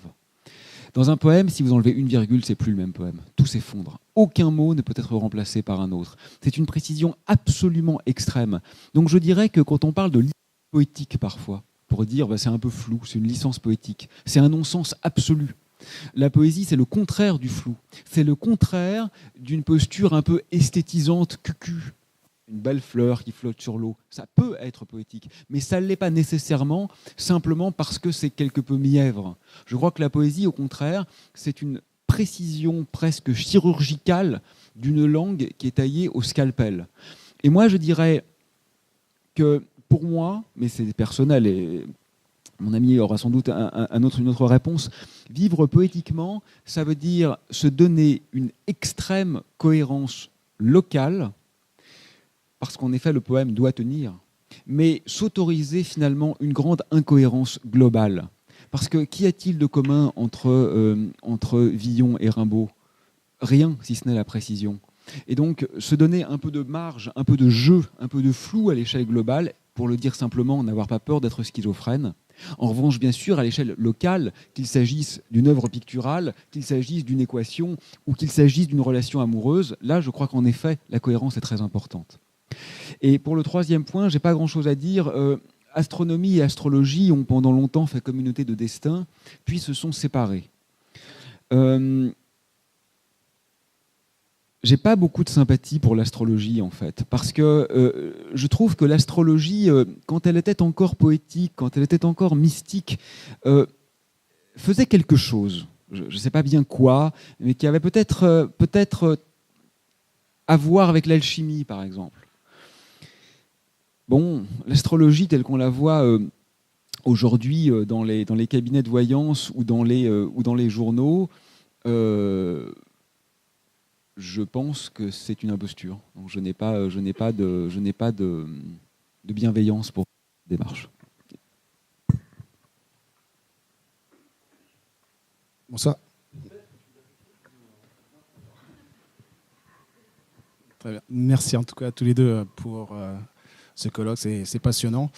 J'ai une question et d'abord vous remercier encore une fois pour l'introduction parce que vous mettez pas mal de concepts à notre portée et de prendre le temps de faire ça et de le faire de cette façon, ça ne doit pas être évident pour vous et c'est très satisfaisant pour nous.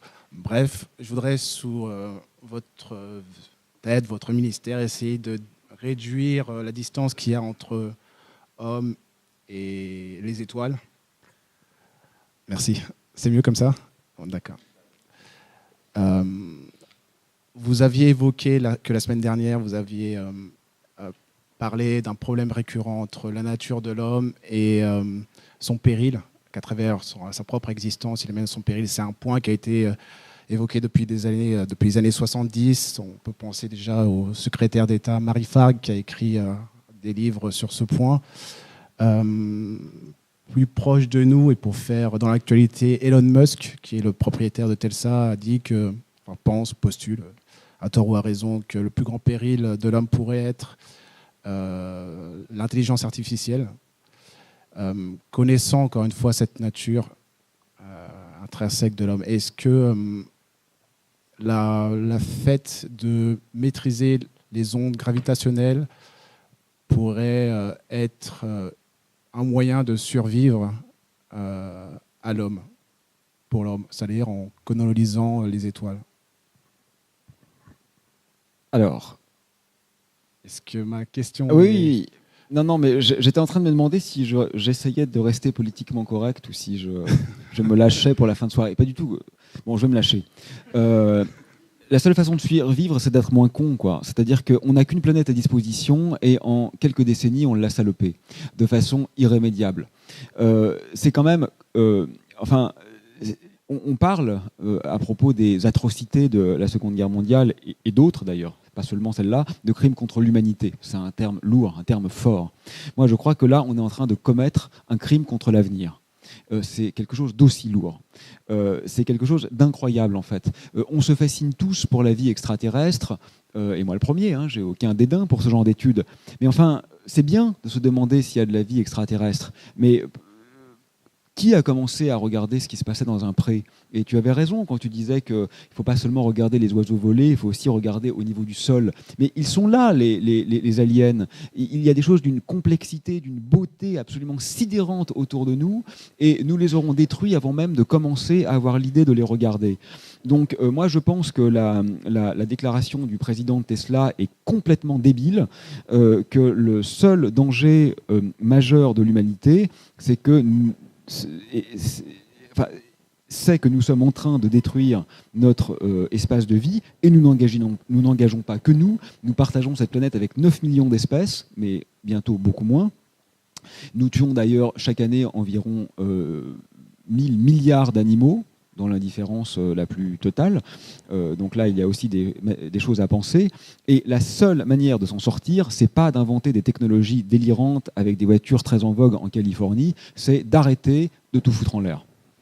Donc les voitures de Tesla ne nous sauveront pas plus que les ondes gravitationnelles. La seule chose qui nous sauvera, c'est d'arrêter de changer nos téléphones portables tous les 6 mois et de consommer des quantités d'énergie que la planète ne peut pas supporter. La croissance est exponentielle. Une croissance exponentielle dans un système de taille finie, c'est juste pas possible. En physique, on le sait, on appelle ça une instabilité.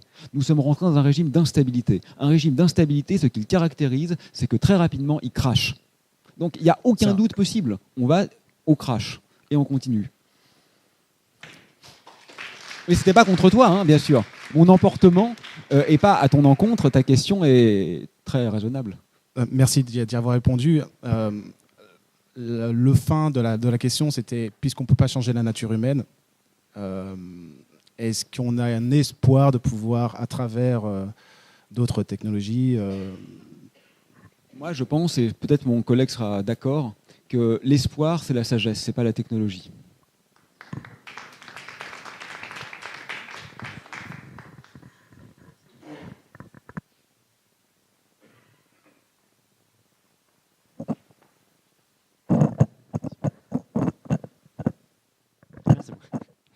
Bonsoir.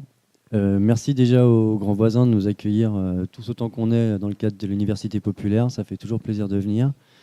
Merci à vous d'être là. Merci de la dynamique de rendre poreux voilà, le côté artistique, poétique et le côté scientifique, de nous rappeler que ils ne sont pas ennemis ou adversaires l'un de l'autre, tout est complémentaire. Moi, je pensais venir et je pensais qu'il n'y aurait qu'Aurélien en fait, qui serait là. Donc, j'ai une question qui me vient à l'esprit, qui m'est venue à l'esprit quand tu l'as posée, même si j'en ai plein, des questions dans l'absolu. Tout à l'heure, tu parlais de perte d'informations dans les trous noirs, d'amnésie des trous noirs, et là, j'avoue que j'ai rien compris. Donc, si tu pouvais expliquer un peu ce que ça veut dire, pourquoi c'est important comme ça l'information, qu'est-ce que c'est que l'information? Merci. En fait, tu vois, si tu as un système qui évolue, donc tu lances un stylo, voilà, hop, il fait sa petite parabole là. Et si tu regardes l'état final, donc tu vois le stylo qui est en train d'atterrir, si tu connais les lois de la physique, à partir de l'état final, tu vas pouvoir retrouver l'état initial. Parce que finalement, quelque chose se conserve, qu'on appelle l'information, et donc tu peux passer le film à l'envers. En fait. Et si tu vois qu'un bout du film, évidemment, tu ne connais pas les lois, tu ne peux pas savoir ce qui va se passer, mais si tu connais les lois, à partir d'un petit bout du film, tu peux inférer ce qui s'est passé dans le passé. Et ça, c'est tout le temps vrai. Et c'est d'ailleurs ce qu'on fait, et on s'en sert en permanence pour essayer soit de se projeter dans le futur, soit de retourner dans le passé. Ça ne change pas grand-chose, parce que la plupart des lois fondamentales sont invariantes par renversement du temps. Et donc, ça marche très bien. C'est la capacité de prévoir. Sauf que si là, tu avais un trou noir, alors d'abord, il faudrait s'inquiéter, parce que j'ai dit qu'ils n'étaient pas dangereux, mais s'il était effectivement là, on serait mal. Vous savez que la Terre, pour en faire un trou noir, il faudrait la comprimer dans quelque chose qui ferait quelques millimètres de rayon. Très dense, un trou noir. Merci. Donc si là, on avait un trou noir qui avait cette taille-là, il serait nettement plus lourd que la Terre. Donc voilà, si on avait un trou noir et qu'on jetait le même stylo dedans, ce qui se passe, c'est que en fait, rien dans l'état physique du trou noir ne témoignera du fait qu'un stylo est rentré dedans. C'est-à-dire que si à la place d'avoir jeté un stylo, j'avais jeté une botte de carottes ou un téléphone portable, que je ne remplacerai donc pas pour ne pas polluer, eh bien, l'état final du trou noir serait le même. Donc là, tu vois, ça s'inscrit en faux par rapport à cette espèce de postulat presque fondamental de la physique, qui est que si je connais l'état final, je peux trouver l'état initial. Non. Pour un trou noir, quel que soit ce que je mets dedans, l'état final est le même. Et donc, l'information semble irrémédiablement perdue. Alors après, on a compris que le trou noir s'évaporait. C'est Stephen Hawking qui a montré ça. Et on s'est dit, peut-être que le rayonnement émis par les trous noirs va recracher, entre guillemets, l'information. Mais il semble que ce ne soit pas le cas. Il semble que même le rayonnement de Hawking ne garde pas l'empreinte de l'information de ce qui est tombé dans le trou noir. Donc aujourd'hui, c'est un grand paradoxe qui est étudié en physique théorique, qu'on appelle donc le paradoxe de l'information. Il y a des milliers d'articles qui sont publiés sur ce sujet. Chaque physicien, théoricien digne de ce nom a son idée sur comment le solutionner. Et j'ai mon idée. Mais en réalité, aucune de ces idées n'est consensuelle. Et la conclusion honnête est que nous ne savons pas ce qu'il advient de l'information dans les trous noirs. Et nous pensons que pour répondre à cette question, il faudra vraiment mieux comprendre ce qu'ils sont. Et mieux comprendre ce qu'ils sont, c'est aussi mieux comprendre ce qu'est l'origine de l'univers. Parce que le Big Bang et l'intérieur des trous noirs sont des phénomènes physiques qui sont assez voisins l'un de l'autre. Donc il y a quelque chose de très profond qui se joue là. C'est pour ça, si tu veux, que ça... Parce qu'il y en a plein des problèmes en physique. Donc pourquoi parler de celui-là plutôt que d'un autre? Parce que celui-là convoque en fait des savoirs qui sont extrêmement utiles et extrêmement signifiants pour s'interroger sur les origines. Mais la réponse n'est pas encore à notre portée.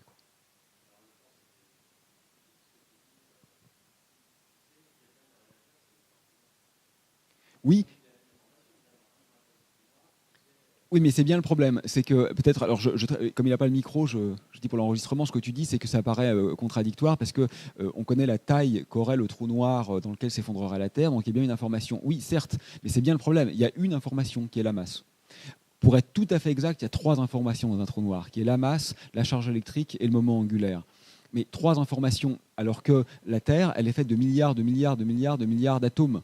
Donc tu as au départ une quantité colossale d'informations et à la fin tu n'en as plus que 3. Donc tu en perds quand même vraiment, vraiment, vraiment beaucoup, quoi.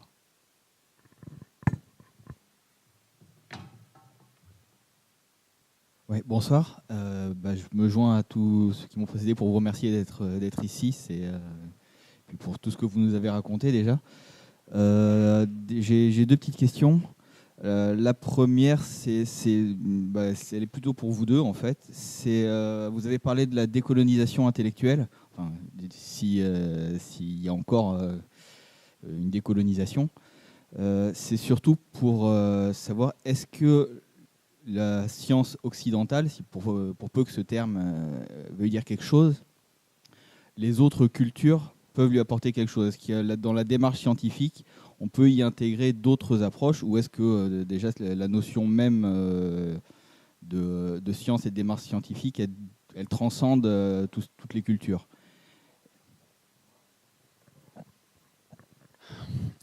Écoute, oui et non, à mon avis. D'abord, la vraie réponse, c'est je ne sais pas, bien sûr, mais je peux donner un sentiment. Mon sentiment, c'est oui et non. Alors, pourquoi oui et pourquoi non? Oui, parce que l'intuition scientifique ne naît pas ex nihilo. Tout à l'heure, tu disais que la relativité avait été inventée en même temps que le jazz, et en effet, quasiment en même temps que Kandinsky, Mondrian et Malevich inventaient l'art abstrait, et en même temps que Schoenberg inventait la musique sérielle. Donc il y a eu un moment comme ça de profusion intellectuelle extraordinaire. Et je ne serais pas étonné que l'intuition scientifique se soit nourrie, évidemment, de cet environnement culturel. Et donc, il me paraît évident qu'un scientifique qui évoluerait dans un autre environnement culturel, y compris religieux, aurait un autre imaginaire, et que par conséquent, sa capacité à façonner de nouvelles idées en serait infléchie. Donc, bien sûr, un scientifique reste avant tout un homme ou une femme, et donc il est innervé de son environnement. Mais je dirais aussi non, parce que je ne crois pas à l'idée suivant laquelle tout est dans tout. Et donc, je ne voudrais pas quand même qu'on pense... Juste, je vais donner un exemple. Mon oncle est critique d'art, et il m'a dit une fois, le modèle du Big Bang, vous n'inventez rien, finalement, la Bible nous apprend qu'il y a eu la Genèse, et ben, vous avez mis en équation cette idée-là. Et ça, c'est quand même juste faux, en fait. C'est strictement faux. Parce que tous les scientifiques du XXe siècle étaient absolument certains, étaient convaincus que l'univers était éternel, avait existé de toute éternité. Le Big Bang n'a pas été inventé pour coller à la prédiction biblique. Il a été inventé parce qu'on n'avait pas le choix, parce que c'était la seule solution qui marchait encore. Et là, on ne doit pas penser que le modèle a été construit de façon ad hoc parce qu'un présupposé religieux conduisait à ça. C'est historiquement, sociologiquement et scientifiquement faux. Donc voilà, il y a des porosités, je pense qu'elles sont bienvenues, mais en même temps, je trouve important quand même que nous demeurions en situation d'être surpris, et que donc nous ne cherchions pas à retrouver dans la science ce que par ailleurs on peut trouver dans la poésie de Villon, ou le Coran, ou la Bible. Tous ces textes sont remarquables, mais ont leur logique propre. Et moi, je serais assez partisan de ce que ces logiques soient reconnues, admirées, respectées en tant que telles, mais qu'aucune d'elles ne tente de s'imposer aux autres, ni dans un sens, ni dans l'autre. Bien sûr, sans qu'aucune ne détermine l'autre, il y a en tout cas cet aspect sur lequel moi que je ne peux pas changer parce que je n'ai pas un autre modèle, c'est qu'il y a des sortes d'individus, d'humains, qui ont une énergie, une spiritualité, une élection divine, appelez ça comme ça, et qui peuvent être en même temps de super scientifiques et de super religieux, et qui arrivent à relier les deux mondes pour plus de savoir, pour plus de découvertes. Je pense que ça existe, et c'est une démarche. J'invite en fait les religieux, les scientifiques et les artistes à faire un conglomérat pour expliquer le nouveau monde. Et je voudrais rajouter dans ce sens une anecdote amusante. Je l'ai dit de façon un peu caricaturale. Stephen Weinberg est un des plus grands physiciens du XXe siècle, prix Nobel de physique, quand même très, très, très génial, hein, mais un peu psychorigide, quand même scientiste, quoi. Et il a écrit un article qui s'appelle Against Philosophy, ça veut tout dire. Et quand il ne comprenait pas, enfin il n'aimait pas, je crois, la pensée religieuse, et il pensait qu'il fallait quand même être un peu fou, quoi, pour croire en Dieu, un scientifique digne de ce nom. Et en fait, il a inventé la théorie du modèle standard des particules avec un autre physicien génial qui s'appelle Salam, avec qui il a partagé le prix Nobel. Et il se trouve que Salam était musulman, faisait toutes ses prières, et Weinberg devenait fou en disant mais c'est pas possible que ce type extraordinaire puisse en même temps faire ça. Eh bien si, voilà, c'est possible. Et je pense qu'aujourd'hui il faut vraiment le rappeler parce que moi je suis athée, je le dis publiquement, mais je trouve que l'irrespect envers la pensée religieuse qu'on observe aujourd'hui, et quand même il faut bien le dire, en particulier envers la pensée musulmane, est terrifiant. Voilà. Et donc moi en tant qu'athée d'environnement culturel chrétien, je suis effaré de la défiance qu'il y a face à la pensée religieuse, en particulier islamique aujourd'hui en France. Et vraiment, je le dis publiquement pour qu'on mette fin à cette situation. Bonsoir. Ici, sorry. Donc j'avais juste une petite question. En fait, juste pour rebondir sur l'aspect un peu poétique, avec une espèce de précision en fait dans le choix des mots. Et ma question est en fait plutôt sur les aspects intuitifs, on va dire. C'est-à-dire que un peu comme une espèce de synthèse disjonctive, on va dire, pour reprendre un peu Deleuze, c'est le côté intuitif, le côté un peu dissonance cognitive, etc., qui vont en fait guider nos pas. Je me demandais en fait au niveau... Enfin, j'ai d'autres questions, mais ça, pour moi c'est la plus importante. C'est au niveau intuitif, au niveau physiologique en fait. Quelles étaient en fait personnellement vos propres réponses en fait à ces espèces d'intuition. Quelque chose ne va pas dans le modèle. Vous allez calibrer votre modèle et puis quelque chose ne va pas. Et puis vous sentez qu'il y a quelque chose qui ne va pas. Et vous êtes au bord d'une espèce de physique nouvelle. Et vous avez besoin en fait un peu comme un poète en fait, de regarder ce qui ne va pas et d'essayer intuitivement de trouver en fait une espèce de direction. Donc je me demandais en fait comment vous personnellement vous ressentiez cette direction optimale, on va dire, ou non optimale parce que c'est non linéaire bien sûr. Je n'ai aucune idée des processus cognitifs qui permettent l'émergence de la créativité. Je crois qu'en fait il faut mieux pas les connaître. J'ai peur que si j'étais capable de les identifier, cela pourrait justement les inhiber. Bon, en même temps, en ce qui me concerne, j'estime n'avoir jamais eu d'idée géniale, donc peut-être c'est simplement que je ne connais pas cette expérience et que c'est pour ça que je ne peux pas la reconnaître. Mais des idées non géniales, j'en ai eu, bien sûr. Là, je travaille sur un modèle de trou noir. Je me suis dit que peut-être ça ne se passait pas comme on le croyait. Je ne vais pas expliquer le détail maintenant. Écoute, je crois que en fait, peut-être, s'il fallait dire un mot, ça serait celui de courage. Je crois que c'est le moment où quelque chose qui te paraît un peu fou, tu as le courage de le regarder en face. Mais évidemment, le courage doit toujours s'accompagner de l'humilité. Parce que le courage sans l'humilité, c'est la folie. C'est-à-dire c'est le moment où tu deviens Don Quichotte, qui est très beau finalement. Le personnage de Don Quichotte, moi, il m'émeut énormément, mais il est quand même un peu fou. Et donc, je pense que c'est très important quand tu as le courage de te dire, là peut-être que mon avis qui est singulier, hétérodoxe et contre tous a du sens. Donc tu t'y accroches un instant, mais surtout il faut le faire en étant prêt à tomber, quoi. C'est-à-dire voilà, avec humilité et savoir qu'il est extrêmement probable que nous ayons tort. Écoute, voilà, c'est un équilibre de l'instable. Moi, j'ai rien d'autre à dire.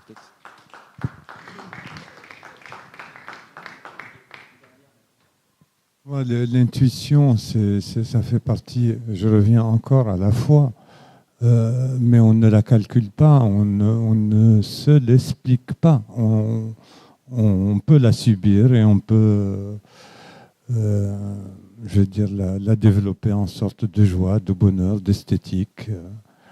Et faire confiance à cette intuition. Une dernière question et après on passera à la conclusion. Je suis désolé, j'en avais deux, mais je vais me retenir. D'abord, merci à tous les deux, c'était passionnant ce que vous avez dit. Enfin, voilà. Ma question, c'est vis-à-vis de la matière noire, il y a tellement d'interrogations dessus, tout ça. J'ai aucune prétention d'avoir une idée ni quoi que ce soit, c'est juste un questionnement, j'attends qu'on me démontre que j'ai tort, mais j'ai cette question à ce propos de la matière noire. C'est vrai que, étant donné que une particule pourrait être à deux endroits à un seul moment, c'est-à-dire elle a cette masse à ces deux endroits différents. Est-ce que ça ne voudrait pas dire que cette masse, qui n'est pas encore... comment expliquer ça, que c'est cette masse en fait qui est la matière noire. C'est-à-dire que nous, on observe à une particule à un moment donné, elle a une masse à cet endroit-là parce qu'on la voit visible à ce moment-là, mais que dans tous ces autres états potentiels, en fait, elle est aussi une masse, et que ce soit cette masse que l'on n'observe pas qui soit en réalité la matière noire. C'est qu'un postulat d'amateur. Hein, donc, Non, mais la délocalisation des particules dans le monde subatomique, ça a lieu dans des processus assez complexes avant qu'il y ait perte de cohérence. Quand tu mesures des quantités macroscopiques de masse, bien sûr, tu as toujours un peu de délocalisation, mais ça ne change absolument rien. Ça veut simplement dire, si tu veux, que la particule, si tu mesures exactement sa vitesse, tu ne sais pas si elle est là ou si elle est un micron plus loin. Mais ça ne change absolument rien à l'évaluation de la masse totale de l'univers.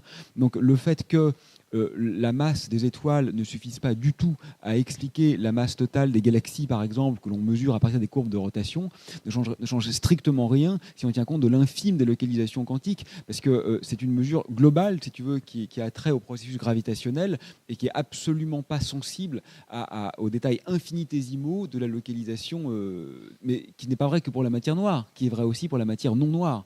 Donc ça, je pense pas, hélas, que ce soit une solution possible. Tu as failli avoir le prix Nobel, mais il faudra attendre encore un peu.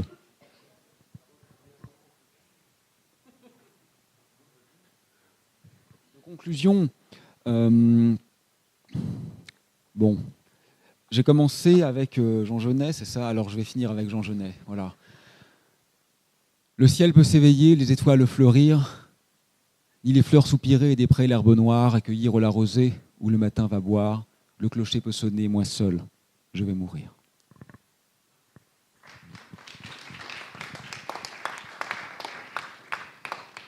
J'espère que cette petite histoire d'étoiles va contribuer à l'engagement collectif pour la décolonisation du savoir et accélérer la recherche du sens commun.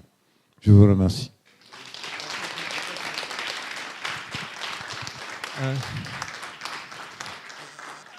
Merci à tous d'être venus. La semaine prochaine, donc, nous avons une séance sur le réchauffement climatique avec Valérie Masson-Delmotte, vice-présidente du GIEC, avec les crapauds fous, l'équipe des crapauds fous et 2 associations des grands voisins. Donc, vous l'avez compris, nous souhaitons à l'Université populaire rendre ce qui tourne en boucle dans les chaînes télé impossible, ouvrir les possibles. Et même si, comme le disait Einstein, il est plus facile de désintégrer un atome qu'un préjugé, que cette université soit une pierre non pas posée, mais une pierre lancée, et qui s'ajoutera aux autres forces qui un jour feront basculer les civilisations. Et en toute dernière conclusion encore, on va paraphraser Lorenz Zacchio, nous en avons assez d'entendre brailler en plein vent ce bavardage humain. Nous voulons que le monde sache qui nous sommes et qui il est. Donc merci, à la semaine prochaine. Au revoir.